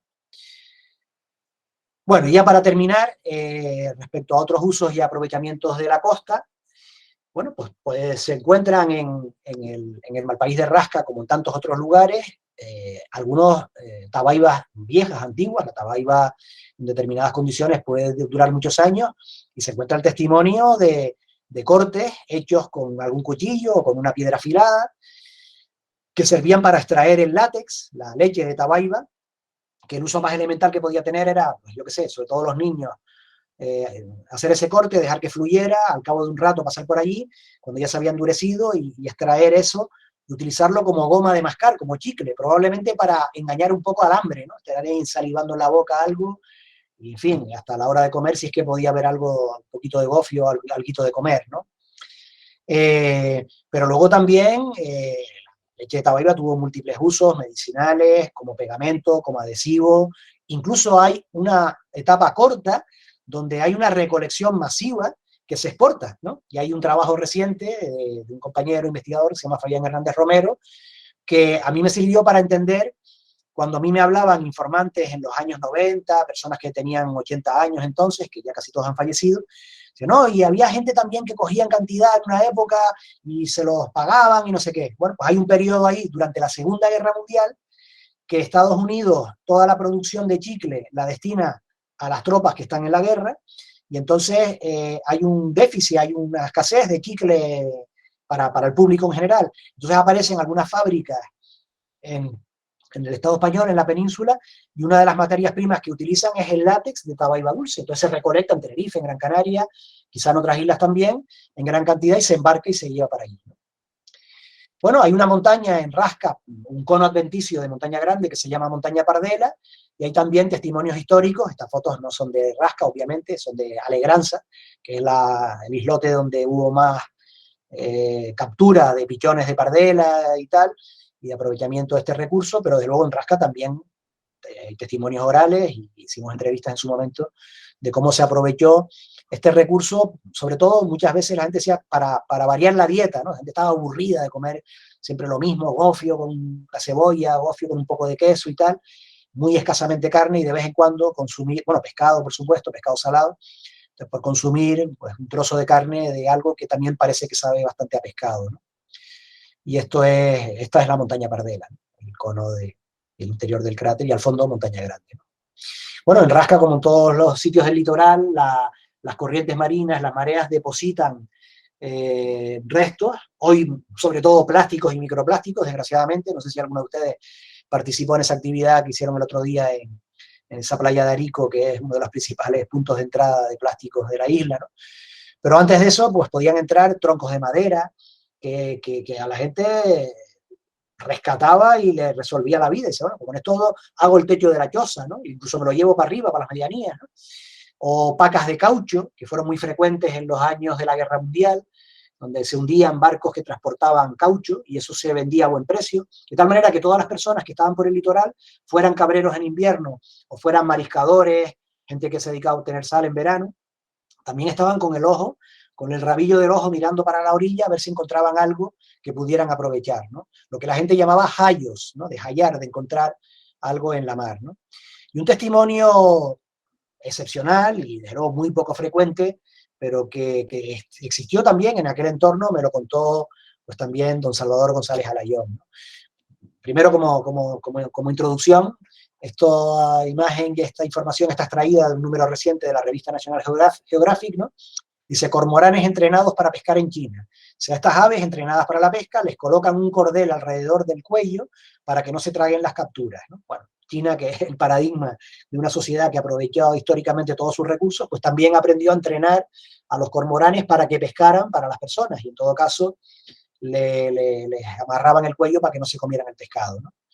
Y aprendían a domesticarlos, ¿no? Sin llegar a eso, en el entorno ese, por ejemplo, en los acantilados de Guasa, anidaban guinchos, águilas pescadoras, ¿no? Y las salinas que había al otro lado en los cristianos se llamaban Salinas del Guincho, Salinas del Camisón, tenían esos dos nombres, ¿no?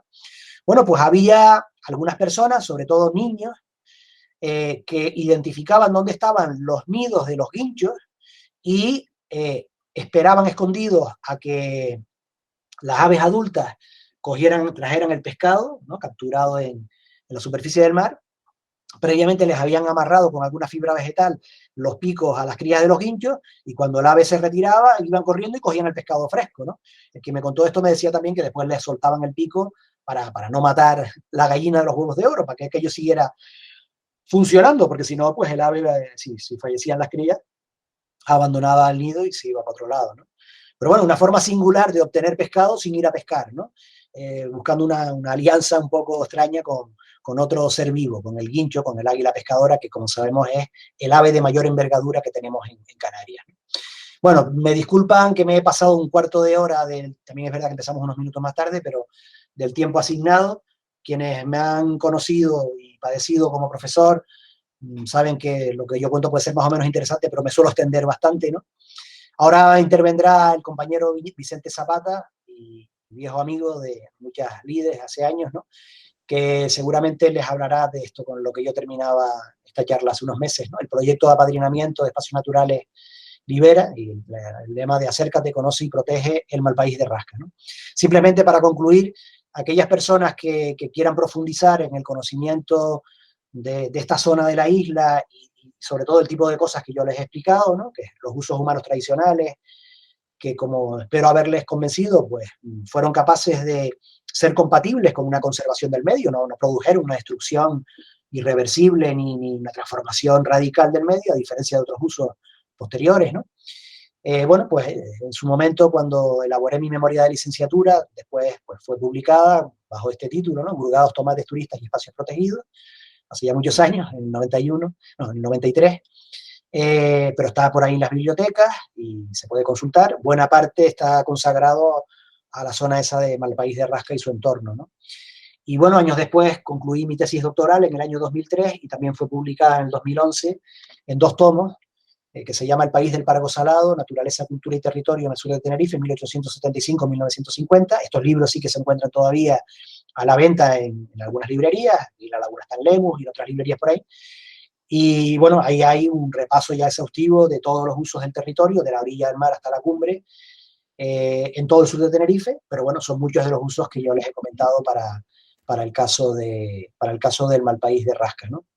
Bueno, perdonen que termine como aquel, ¿no? Hablando de su libro, pero lo digo en el sentido de que aquellas personas que quieran profundizar en este asunto, pues está disponible esa bibliografía que también se encuentra en las bibliotecas, ¿no? Muchas gracias y bueno, aunque ya me he pasado el tiempo, en función de lo que diga el organizador, estoy a su disposición para cualquier cosa que quieran plantear. Muchísimas gracias, Fernando. Muy interesante, muy exhaustivo y no te preocupes que, bueno, estamos encantados de poder disfrutar de tu tiempo también, o sea que no hay ningún problema. No, yo creo que la audiencia estará encantada de eso, de poder continuar.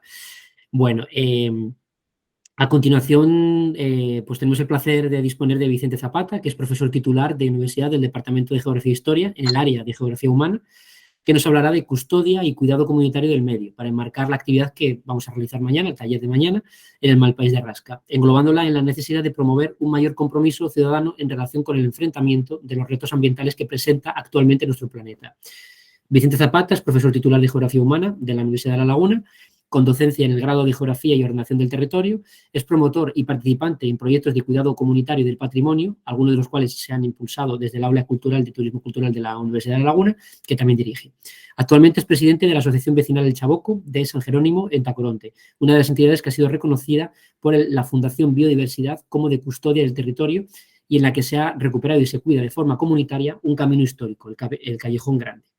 Así que nada, sin más dilación, Vicente, cuando quieras. Bueno, se me olvidó decir que los que tengan alguna pregunta, vamos a dejar las preguntas, como andamos un poco tarde, para el final, ¿vale? Entonces, primero disfrutaremos de la conferencia de Vicente y cuando acabe Vicente, pues tendremos un tiempo para posibles preguntas a los dos conferenciantes. Así que nada, Vicente, muchísimas gracias por tu participación y nada, a disfrutar de tu conferencia. Gracias. Gracias a ustedes por la invitación.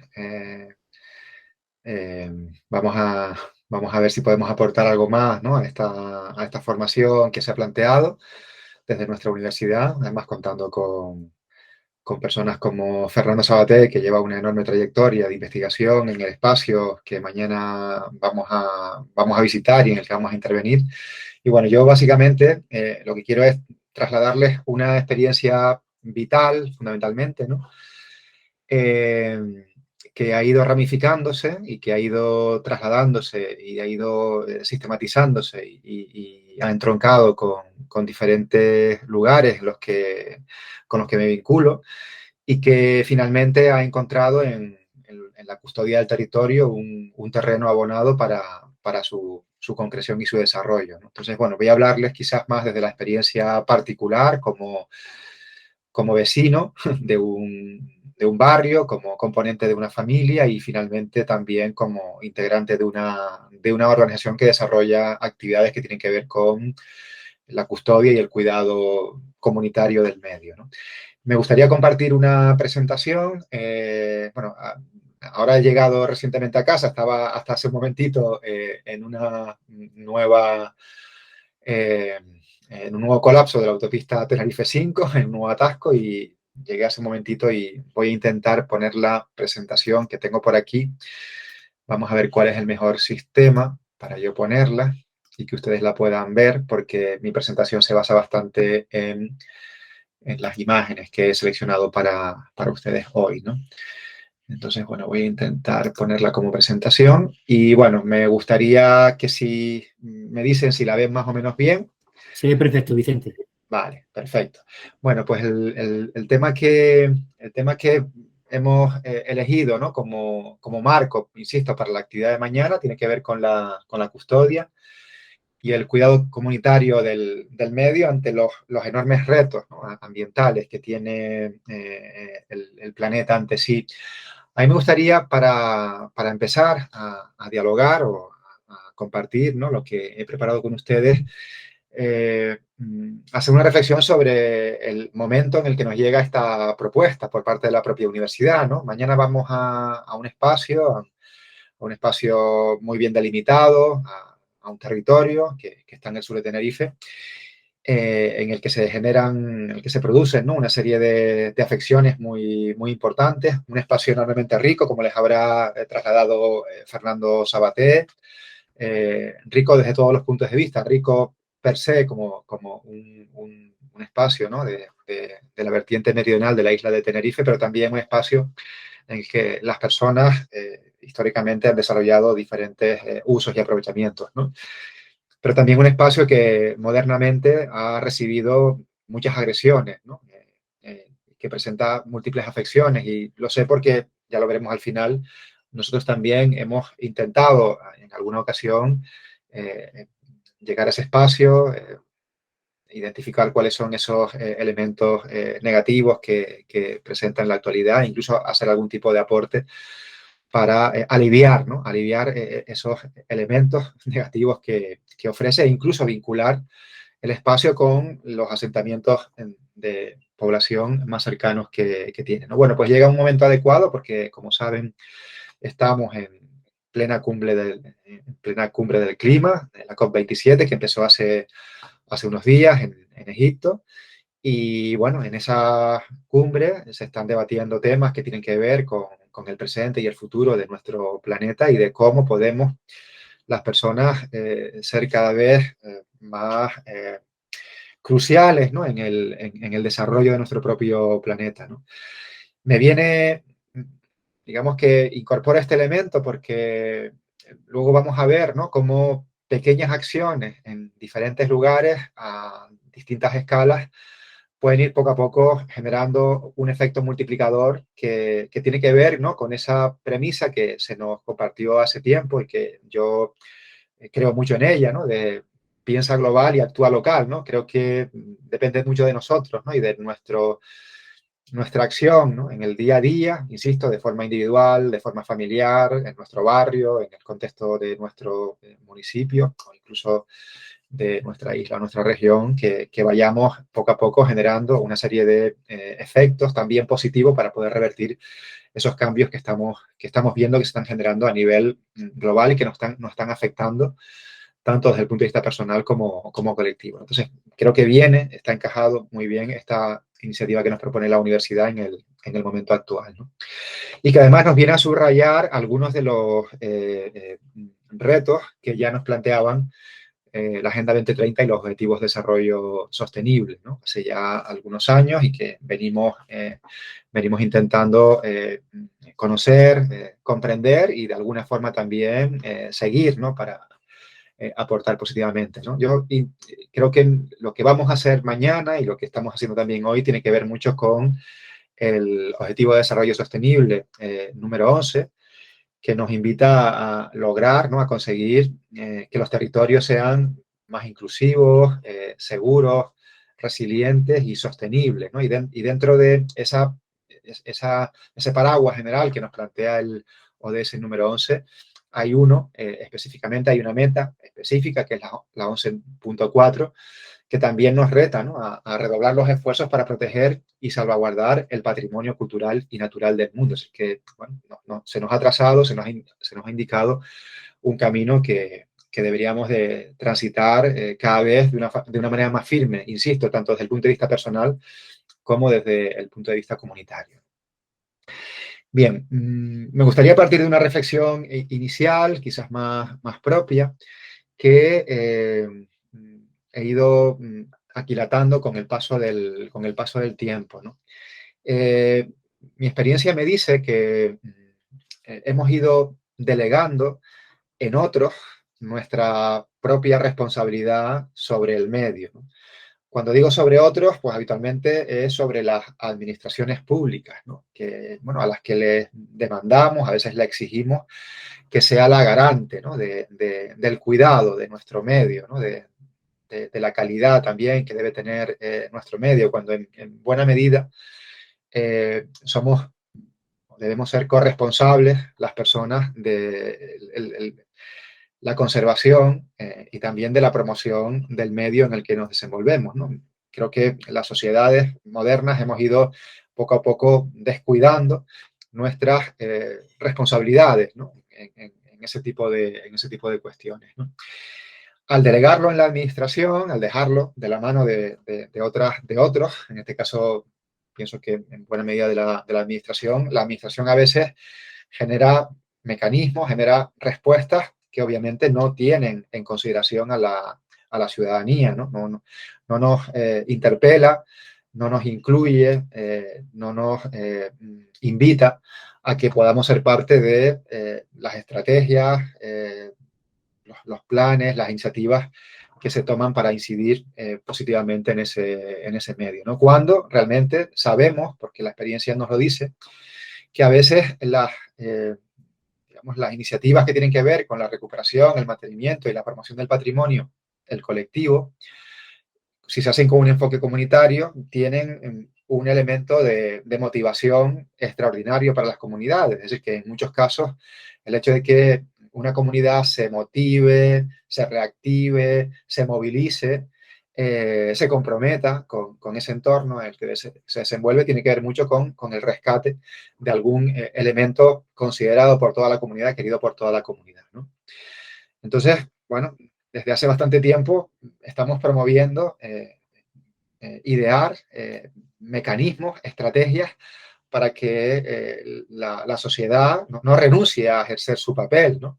Su papel de cuidadora del territorio en el que se desenvuelve, ¿no? Incluso también su papel de exigir, obviamente, a la administración para que cumpla con su cometido, con su función, con su compromiso y, obviamente, con sus competencias, ¿no? Porque ahí hay ahí hay todo un elemento, ¿no?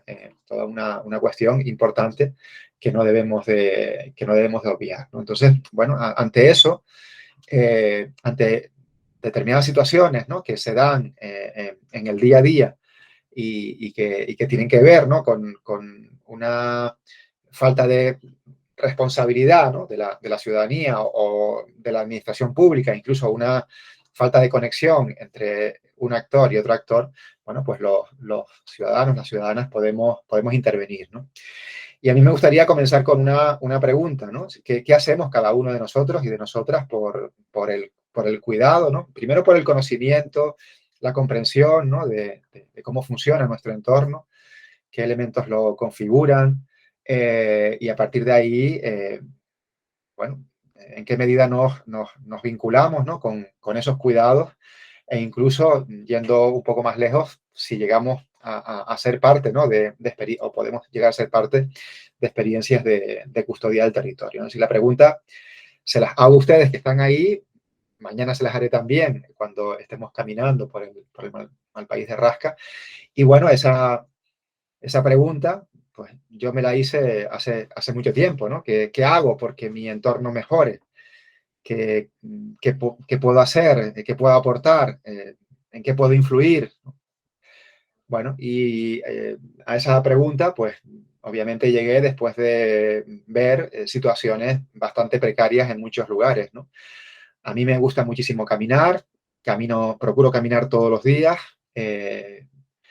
porque me mantiene bien físicamente y mentalmente, y además porque me gusta conservar esa conexión directa con el territorio, con el medio, ¿no? Y cuando camino por muchos lugares, pues veo unas afecciones que en muchos casos tienen que ver con el descuido y la falta de aprecio por su entorno de las personas, ¿no? No culpabilizo a otros actores, sino que realmente entiendo que muchos de esos problemas que veo todos los días pues tienen que ver con las personas, los vecinos, las vecinas que viven en un lugar determinado, ¿no?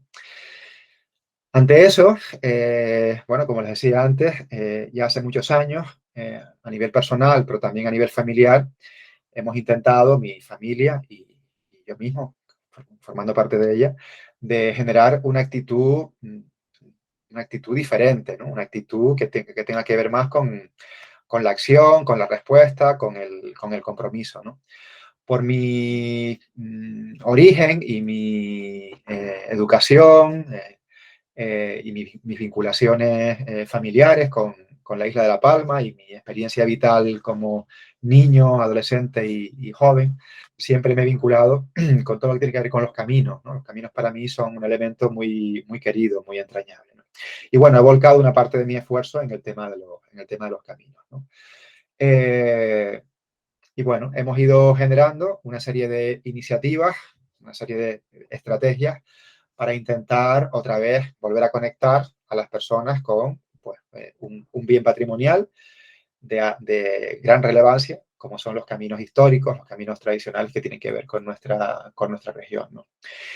Y bueno, eso lo hemos llevado al extremo de apadrinar un camino, es decir, de hacernos cargo, nosotros como familia, mis padres, mi hermana, mis sobrinos, mi mujer, mi hijo, yo mismo, de un tramo de un camino histórico que se encuentra en el barrio en el que nací, en la isla de La Palma, en el municipio de Villa de Mazo, concretamente en Tigalate, porque por ese camino histórico pues circularon mis bisabuelos, mis tatarabuelos, mis abuelos, mis padres, e incluso yo en algún momento de mi niñez, ¿no? Decidimos ser los garantes, en parte, de que ese camino mantuviera un buen estado de conservación.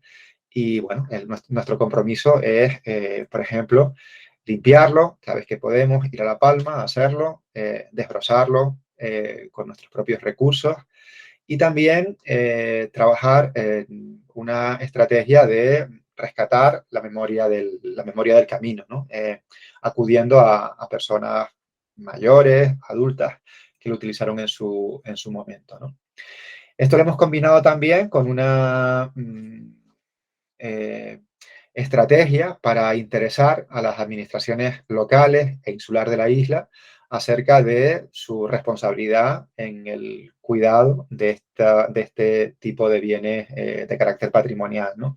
Entonces ya desde hace muchos años, con mi hijo ya todavía muy pequeño, pues cada año que hacíamos esta actividad, pues hacíamos un informe, dirigíamos cartas al Cabildo de La Palma, también involucrábamos al ayuntamiento, obviamente, en algunas de las tareas que habitualmente planificábamos para el verano, e incluso hemos ido incorporando o invitando a más personas de los barrios por los que pasa el tramo de camino que hemos apadrinado, a que se vayan vinculando, se vayan relacionando con este proyecto de cuidado que empezó siendo familiar y cada vez más es comunitario. Cada vez es más comunitario porque vamos implicando a más personas, ¿no? A más personas que tienen que ver con las unitarias de la Villa de Mazo y Fuencaliente de La Palma, que tienen que ver con ciertas actividades formativas que se han hecho en la zona, como por ejemplo los planes de formación y empleo, con algunas agrupaciones de personas que tienen entre sus hobbies el senderismo o las actividades de montaña y demás. Así que se ha ido generando toda una bola de nieve que ha ido creciendo de forma progresiva, en la que hemos ido involucrando a más personas. También hemos intentado cuidar que tenga esta estrategia cierta difusión en los medios de comunicación para que las personas vean reflejada ahí su trabajo y además podamos ir enganchando a más personas. Y bueno, lo hemos hecho de una forma muy, muy artesanal, ¿no? Muy humilde. Por ejemplo, todos los años cuando vamos a La Palma y nos planteamos la limpieza, el desbroce, la atención al camino, pues intentamos obviamente que más personas del barrio se puedan sumar, hacemos un buzoneo en los vecinos y las vecinas que están en el borde del camino, bueno, generamos algún tipo de charla y demás, ¿no? Al final esta propuesta, que empezó, insisto, siendo una propuesta muy familiar, ahora mismo, está ya en manos del Ayuntamiento de la Villa de Mazo. Queremos que la custodia familiar se pueda acreditar, ¿no? Nosotros queremos ser padrinos del camino y queremos que se reconozca ese apadrinamiento. En colaboración con la Fundación Reserva de la Biosfera de la Isla de La Palma, hemos planteado una estrategia para que desde la Villa de Mazo podamos apadrinar todo el camino, todo el antiguo camino de las medianías y la costa, el actual GR 130, el sendero GR 130, con una estrategia comunitaria implicando a personas, implicando a colectivos, implicando a sectores de todos los municipios, ¿no? Estamos en ese proceso. Dentro de unas semanas haremos un seminario en el municipio de Villa de Mazo para intentar hacer un encuentro donde puedan asistir diferentes colectivos de personas, organizaciones diversas, asociaciones y sectores del municipio, con la idea de ya por lo menos cerrar, digamos, la primera etapa de ese proceso de apadrinamiento, de custodia del tramo que tiene que ver con la Villa de Mazo, que lo ven aquí, empieza en Montes de Luna y acaba en La Rosa, ¿no? Son unas cuantas leguas de camino y vemos factible poder apadrinarlo, ¿no? Y luego extenderlo a otros lugares de la geografía insular y acreditarlo como proyecto de custodia del territorio. Así que ahí queremos dar un pasito más y que eso sea un proyecto de custodia del territorio, que podamos normalizarlo a través de la Fundación Biodiversidad. Ese sería un ejemplo, desde mi punto de vista muy humilde, de cómo desde una actitud familiar, proactiva, de respuesta, ¿no? a un diagnóstico de la realidad que no es nada favorable, que presenta pues mucha oscuridad, ¿no? En ciertos ámbitos, pues hemos ido poco a poco generando estímulos para ir creciendo e involucrando a otras personas en todo esto que tiene que ver con el cuidado y la custodia, ¿no? Las actividades que habitualmente hacemos en la isla intentamos que tengan cierta repercusión para que lleguen a otros ámbitos. Y bueno, esta misma acción que es otra de las experiencias que quería compartir con ustedes, la hemos llevado ya al barrio en el que vivimos. O sea, hemos visto una experiencia familiar que luego se va poco a poco creciendo y se va trasladando a otros ámbitos y que tiene que ver con un elemento concreto, ¿no? Que es un camino histórico, que tiene también elementos, ¿no? Emocionales, ¿no? Para las personas que lo estamos promoviendo, a cómo hemos hecho algo con cierta similitud, pero ya a una escala mayor, a una escala de barrio, ¿no?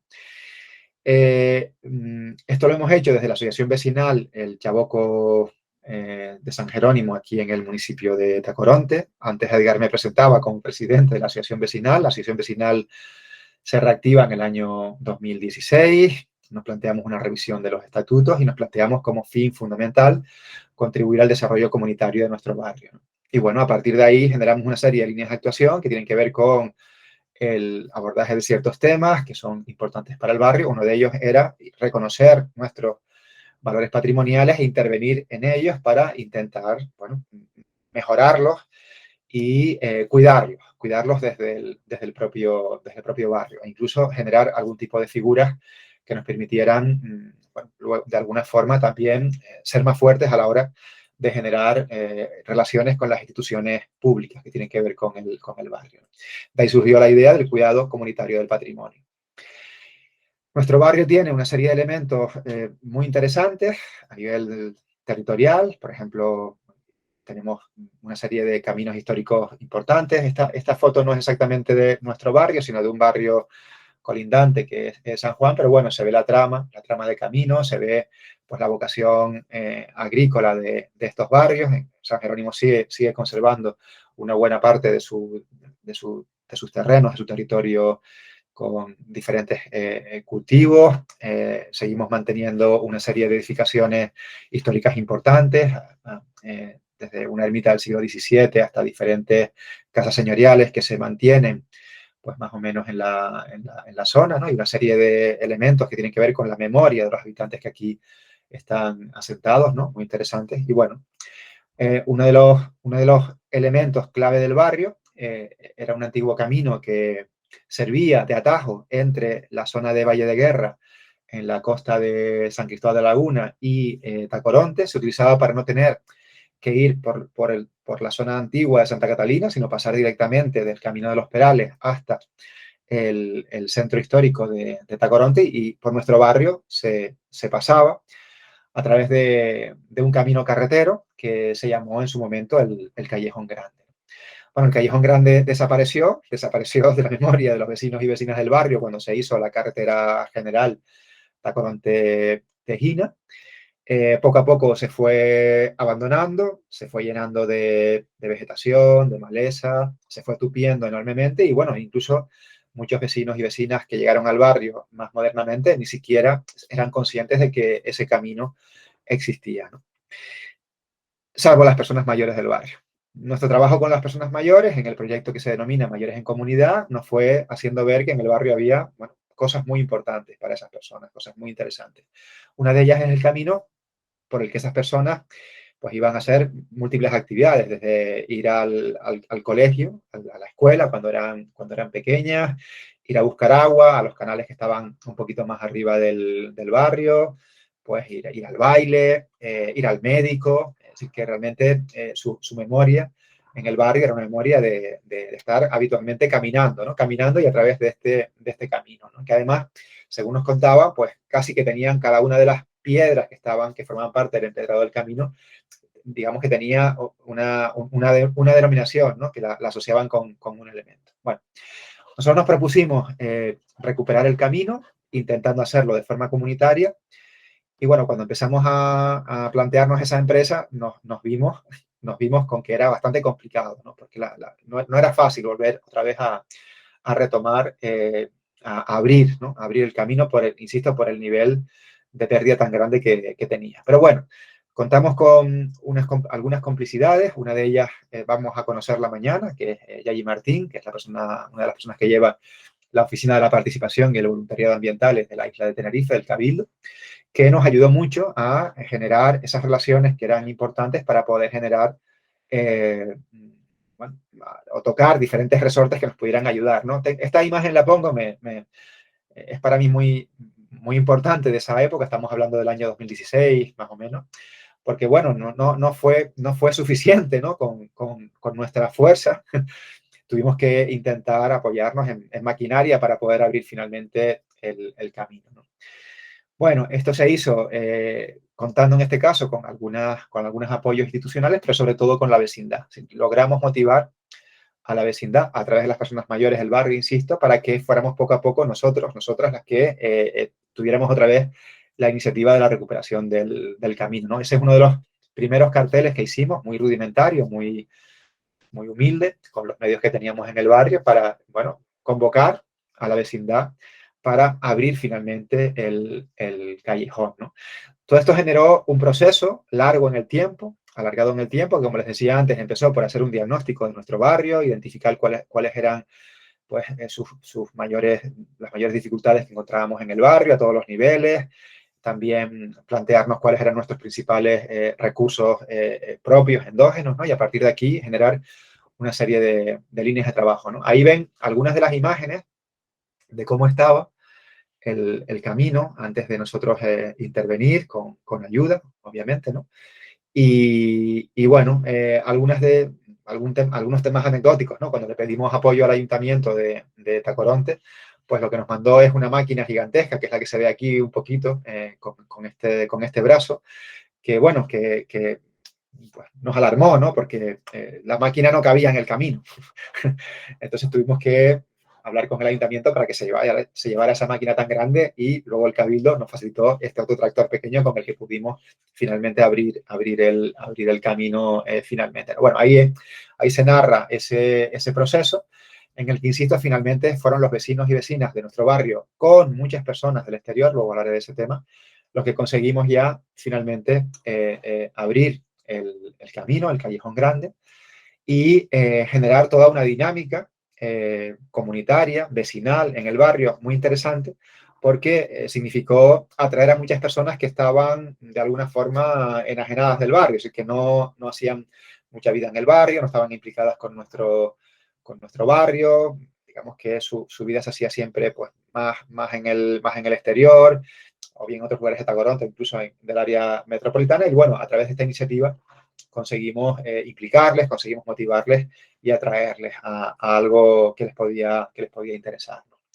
Una vez el camino se abrió, inicialmente, que ya lo dejamos más o menos expedito, bueno, es un camino difícil porque aquí hay, pues, unas condiciones ambientales que hacen que la hierba crezca, pues, muchísimo durante, sobre todo, los meses de otoño, invierno y parte de la primavera. Pues bueno, nos planteamos, obviamente, lo habíamos abierto, tenemos que mantenerlo siempre abierto, y además es un tema que nos compete a nosotros, que ya nos hicimos, digamos, corresponsables del mantenimiento de ese bien. Entonces, hemos ideado una serie de estrategias desde hace 6 años para que el camino se mantenga en las mejores condiciones posibles. Entonces, desde acudir al camino con la familia en diferentes momentos, en diferentes estaciones del año, generando acciones puntuales, ¿no? Para su limpieza, ahora menos, porque el camino suele estar bastante limpio, pero así para su desbroce. Hemos creado una pequeña aula socioambiental en el barrio porque hemos pensado que, bueno, todos esos materiales que hemos recopilado, la experiencia que hemos acumulado y las frecuentes visitas que hacen otros colectivos, tenemos que aprovecharlas, ¿no? Para generar, digamos, un efecto multiplicador para contagiar a otras personas y a otros grupos de personas y colectivos lo que estamos haciendo en nuestro barrio. Entonces hemos convertido el local social del barrio, que también es muy pequeñito, pero bueno, tiene múltiples posibilidades para que cualquier de los colectivos que viene a ayudarnos, pues no solamente venga a desbrozar o a limpiar, sino que también podamos trabajar con ellos y generar sesiones, ¿no? Donde podemos compartir lo que hacemos e involucrarlos en un proceso mucho más ambicioso. Y bueno, hemos vinculado también a vecinos de la zona que tienen diferentes competencias, capacidades, como por ejemplo en esta imagen está Enrique Acosta, que es una de las personas que más ha escrito sobre Tacoronte a lo largo de su vida, que nos ayuda habitualmente y con el que hemos ido generando muchos momentos y muchos espacios para ir sistematizando toda la información que tiene que ver con el camino, e ir trabajando con, pues, colectivos, no solamente con los mayores, sino también más adelante con los jóvenes. Desde hace 4 años, creo, desarrollamos aquí en el barrio, en los meses de verano, un ámbito del campus de la ciencia y la tecnología vinculado a la Universidad de Laguna, y viene un grupo de jóvenes de cuarto de la ESO y primero de bachillerato, y están 2 semanas en el barrio trabajando con nosotros y con nosotras, y hemos ido con ellos y ellas generando diferentes resultados. Tenemos un acuerdo con el colegio público, con el SEIP del barrio, el SEIP Guayonje, para que los chicos, las chicas de diferentes cursos, niveles, pues también visiten su barrio cada año y podamos centrar algunas de sus actividades en el callejón. Y luego, bueno, nos visitan, la verdad, que muchas personas a lo largo del año, personas y colectivos, tanto de Tacoronte como de fuera del municipio. Antes, recuerden que les decía lo de la hierba. Bueno, ahí vemos el camino actualmente, cuando llegan los meses de invierno y primavera, se convierte realmente en un vergel. Bueno, pues el camino hay que mantenerlo, y bueno, contamos con muchas colaboraciones para poder trabajar en ese mantenimiento, aparte del trabajo que hacemos la vecindad. Bueno, todo ese proceso le buscamos, ¿no?, una fórmula para, digamos, que trascendiera más allá de las personas que podemos estar en un momento determinado al frente de la asociación o al frente de los diferentes colectivos. Y bueno, nos planteamos, de acuerdo con el Cabildo de Tenerife, convertirnos en una entidad de custodia del territorio. Así que nuestra asociación, la Asociación El Chaboco de San Jerónimo, pudiera ser una entidad de custodia para formalizar, ¿no?, ese compromiso, en este caso con el camino, ¿no? Bueno, tuvimos que desarrollar primero una serie de formaciones para poder capacitarnos, para poder entender lo que significaba la custodia del territorio. Entramos en una dinámica de colaboración con otras entidades, que eso nos ha parecido muy positivo, con otras entidades que también son de custodia del territorio en la isla de Tenerife, formando un panel de entidades de custodia. Y finalmente, en el año 2021, pues ya se nos reconoció la custodia que estamos haciendo en el Callejón Grande, y formamos parte del inventario estatal de entidades de custodia y de proyectos de custodia, ¿no? Con lo cual ahora tenemos un compromiso mucho mayor, porque antes, digamos que no teníamos esa acreditación, no teníamos ese seguimiento que se nos hace ahora para ver en qué condiciones está el espacio al que nos hemos comprometido. Pero bueno, nosotros realmente seguimos trabajando en el barrio, la vecindad, con esas personas que vienen de fuera, y también con las instituciones. Por ejemplo, ahora, y esa foto corresponde a una acción que se está desarrollando en este momento, hemos llegado a un acuerdo con el Ayuntamiento de Tacoronte para ir erradicando algunas plantas invasoras en la zona, como pueden ser las cañas, con la idea de devolver una parte de la vegetación original de esta zona, de este piso termófilo en el que nos encontramos nosotros en el barrio, a nuestro camino y al barranco de San Jerónimo, que es otro de esos elementos que les decía antes que es importante, ¿no? Entonces, estamos trabajando, por una parte, en la erradicación de la caña, de los cañaverales, y en generar las condiciones para que, de acuerdo con el ayuntamiento, podamos realizar una plantación de árboles. Y ya nosotros nos hemos comprometido primero a participar en la erradicación de la caña, segundo, a ser parte de esa plantación de árboles, y tercero, a ser custodios de todo ese nuevo pequeño bosque que soñamos que pueda aparecer en San Jerónimo, porque existía en el pasado, ¿no? Este es un ejemplo de un trabajo que hicimos este año en el verano, durante el verano, en combinación con jóvenes de Taco aquí en el área metropolitana, que vinieron un día al barrio a ayudarnos con este trabajo, y también ahora lo comentaré, con la liberación de los chabocos, ¿no? Ahora comentaré lo que son los chabocos. Bueno, ya los tenemos aquí. Los chabocos digamos que la escorrentía superficial en nuestro barrio y en el barranco de San Jerónimo formaba grandes encharcamientos, ¿no? Que eran utilizados por la vecindad para muchísimas cosas, ¿no? Desde tener agua para que su ganado pudiese abrevarse, hasta para lavar la ropa. Las fiestas del barrio comenzaban cuando los chabocos rellenaban de agua, con lo cual las fiestas, digamos, que no tenían un día fijo, sino que iban variando cada año en función de cuándo llegaba el agua al barrio, y tenían los chavocos en ese momento, pues llenos, porque se construía un arco y había toda una celebración alrededor del chaboco mayor, del chaboco más profundo.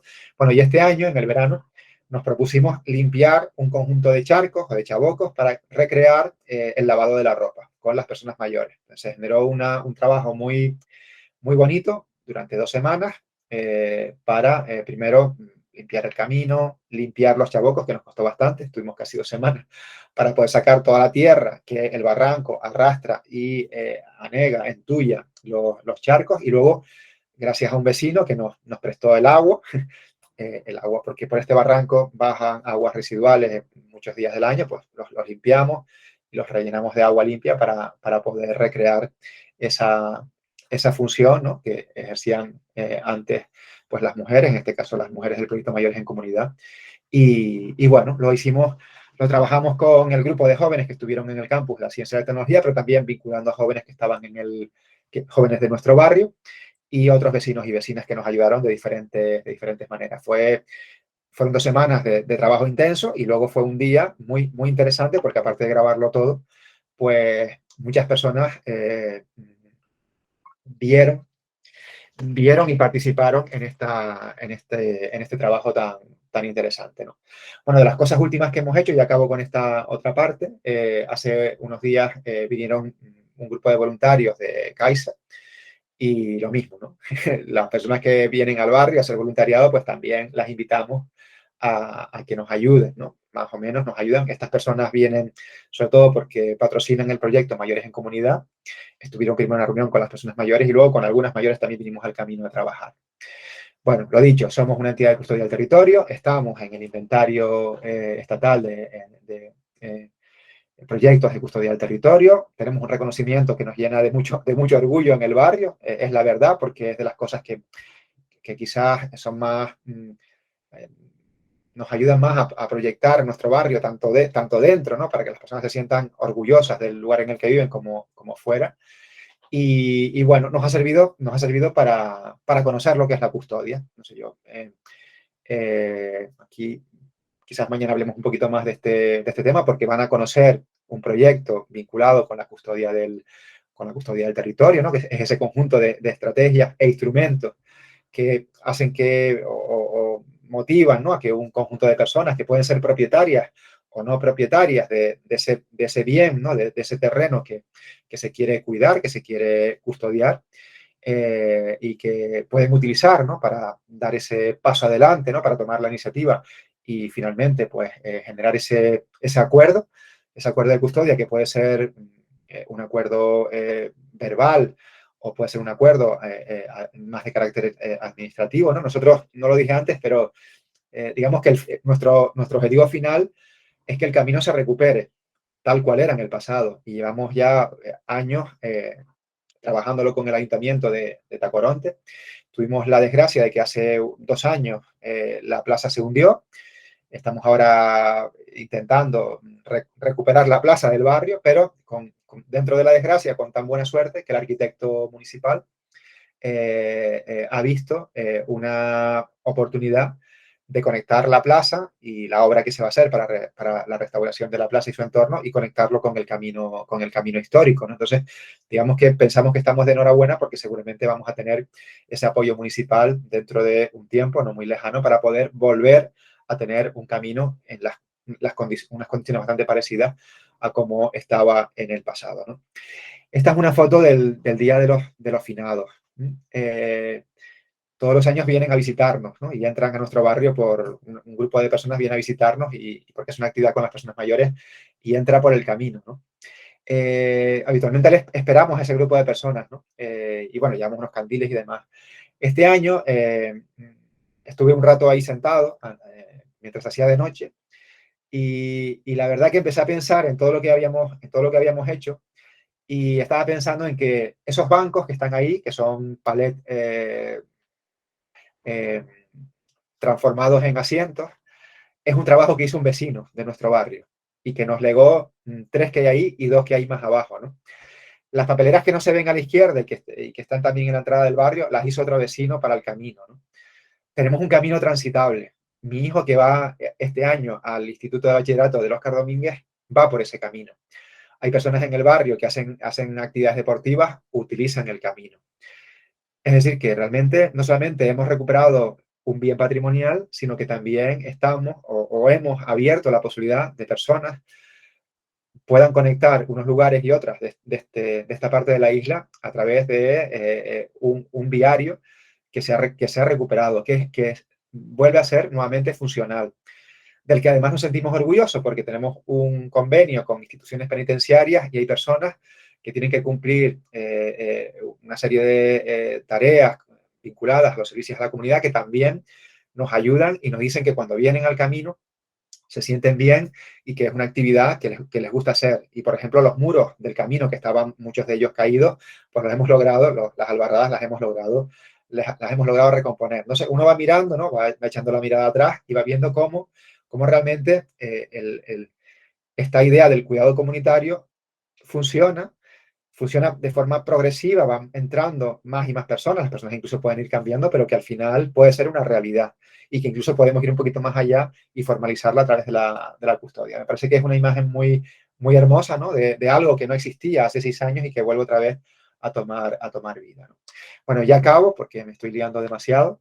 Decirles que la actividad que vamos a hacer mañana, que ustedes van a hacer mañana con nuestro acompañamiento, nosotros ya la hemos planteado en alguna ocasión, pero la hemos planteado con otro objetivo. Fíjense, llevamos bastantes años trabajando en el barrio del Fraile, que está junto al Malpaís de Rasca, y no hemos encontrado una estrategia mejor para hacer que las personas se encuentren, dialoguen y profundicen en sus relaciones, personas de muy diversos orígenes, porque el Fraile es uno de nuestros barrios más ricos desde el punto de vista de su diversidad humana y cultural, un barrio enormemente multicultural, pues que embullándolos, como decimos a veces, ¿no? Motivándolos para que se apropien de su entorno y que el cuidado de ese entorno sea un factor, sea un elemento que les ayude a fortalecer esas relaciones, a interactuar y a cambiar también de alguna forma la imagen que se tiene de esa zona, ¿no? Que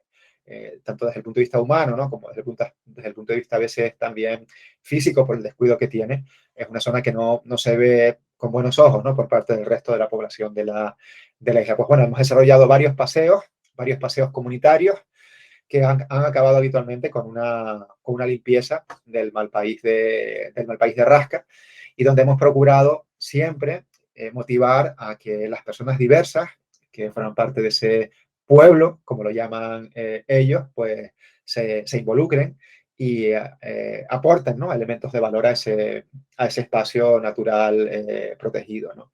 Entonces, uno de los eslóganes que generaron en el último paseo que hicieron, pues fue el de esta no es mi basura, pero este es mi pueblo, ¿no? Y generaron pues un sentimiento muy positivo en relación con ese espacio que los envuelve, que casi los envuelve, que no conocían adecuadamente. Digamos que todo este proceso ha servido para que lo conozcan mejor, para que comprendan el significado que tiene ese Malpaís y todo el sector de Rasca y para que se sientan también partícipe de su cuidado y su custodia, ¿no? Bueno, quiero trasladarles pues simplemente un mensaje de ánimo, de estímulo y de que nos creamos que a veces los movimientos, ¿no? Que han sido más transformadores empiezan por el empuje de una persona, de una familia, de un barrio, de un grupo, y que esto, bueno, poco a poco puede ir ampliándose, amplificándose y, como decíamos al principio, de algo que puede ser muy local o muy, muy episódico, muy particular, ¿no? Muy, muy pequeño, nos puede parecer muy pequeño, bueno, podemos realmente trascender y generar transformaciones importantes, ¿no? No solamente en los espacios, en los territorios, sino también, obviamente, en las personas, ¿no? Mi experiencia me dice que es posible conseguir resultados que sean transformadores y desde lo pequeño, desde lo local, pues poder aportar también a lo que se nos demanda, ¿no? Desde lo global. Bueno, acabo acabo aquí con este mensaje de esperanza y de invitación a que ustedes se involucren también en lo de mañana y en lo que trasciende a lo que vamos a hacer mañana. Gracias. Muchísimas gracias, Vicente. Súper interesante como siempre.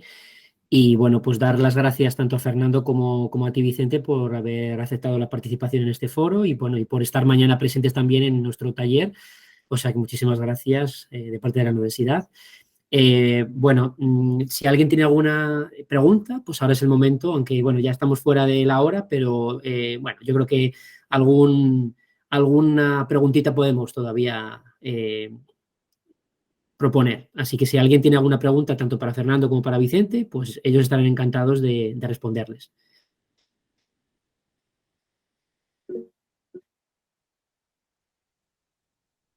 Nieves, ¿sí? Hola, le quería preguntar a Fernando, no sé si ya lo dijo y yo no me quedé, si las chozas que hay en el Malpaís son de origen también prehispánico o han surgido más recientemente. Vale. Bueno, lo que sabemos con seguridad es que las chozas que se conservan, que están enteras, que tienen las paredes en buen estado y algunas son bastante altas y tal, son históricas. Quiero decir, en algunos casos yo personalmente tuve la oportunidad de entrevistar a algunas de las personas que las utilizaron y que en su mayor parte pues ya han fallecido, ¿no? Porque esto fueron entrevistas hechas a finales de los años 80, comienzos de los 90 y tal. Y son históricas con toda seguridad. Los arqueólogos han encontrado, hay un trabajo antiguo, un inventario de los recursos arqueológicos del Malpaís de Rasca, han encontrado muchos de lo que ellos denominan fondos de cabaña, es decir, son más antiguos y yo a lo mejor me costaría mucho verlos, pero ellos que tienen el ojo entrenado son capaces de identificar unas piedras tiradas en el suelo dispuestas de tal manera que identifican que allí hubo una choza, ¿no? Y luego, bueno, no tendría nada de particular que algunas de esas chozas que seguro que han sido históricas en el mismo lugar hayan existido en el pasado chozas empleadas por los primeros pobladores de la zona, ¿no? Pero claro, eso no lo podemos demostrar, no lo podemos saber. Gracias. ¿Alguna pregunta más? Bueno, de todas formas, si alguien tiene alguna consulta más, pues bueno, les pueden enviar un correo electrónico tanto a Fernando como a Vicente y ellos, pues bueno, les pueden contestar o bueno, a mí mismo. No lo he dicho al principio, pero bueno, me llamo Edgar Pérez, me imagino que ya me conocen mucho, soy el director de secretariado de Sostenibilidad y Campo Saludable del Vicerrectorado de Infraestructura y Sostenibilidad y cualquier cosa, cualquier duda, cualquier consulta, cualquier sugerencia que nos quieran hacer llegar, pueden hacerlo llegar. Les voy a poner aquí mi correo electrónico por el correo electrónico de la dirección de secretariado, por si tienen alguna consulta o lo que sea, lo pueden mandar sin ningún problema a esta dirección. Ahí ya les han puesto las direcciones de correos tanto de Vicente como de Fernando, o sea que pueden perfectamente bueno, pues hacer las consultas si lo estiman necesario. Lo que sí me gustaría recordarles es que para la actividad de mañana es necesario que estén pendientes del correo electrónico porque les habrá llegado o les llegará una notificación de la Fundación General para hacer el seguro, ¿no? Para tener el seguro escolar el seguro de accidentes y de responsabilidad civil que realiza la Fundación General. Entonces, tienen que firmar un acuerdo que les llegará de la Fundación. Entonces, si les llega un correo, miren por si acaso también en el spam, por si acaso les ha llegado algún correo, para proceder a firmar y que puedan tener el seguro. Los que no tengan seguro, mañana por la mañana, pues bueno, me tendrán que dar sus nombres para que el Cabildo de Tenerife les haga el seguro pertinente, pero en principio los que hayan podido hacerlo, los que puedan hacerlo, por favor se lo pido que miren los correos y que firmen el acuerdo con la Fundación General para tener ese seguro. También comentarles que me imagino que les habrá llegado un correo electrónico donde se indica el lugar donde saldrá la guagua mañana. La guagua estará aparcada en el campus central, donde el comedor central, a partir de las 9:15 y sobre las 9:15, 9:20 saldremos hacia el Malpaís de Rasca. El transporte es gratuito y lo proporciona el Cabildo de Tenerife. Así que, bueno, pues nada, simplemente es darle las gracias a todos y a todas por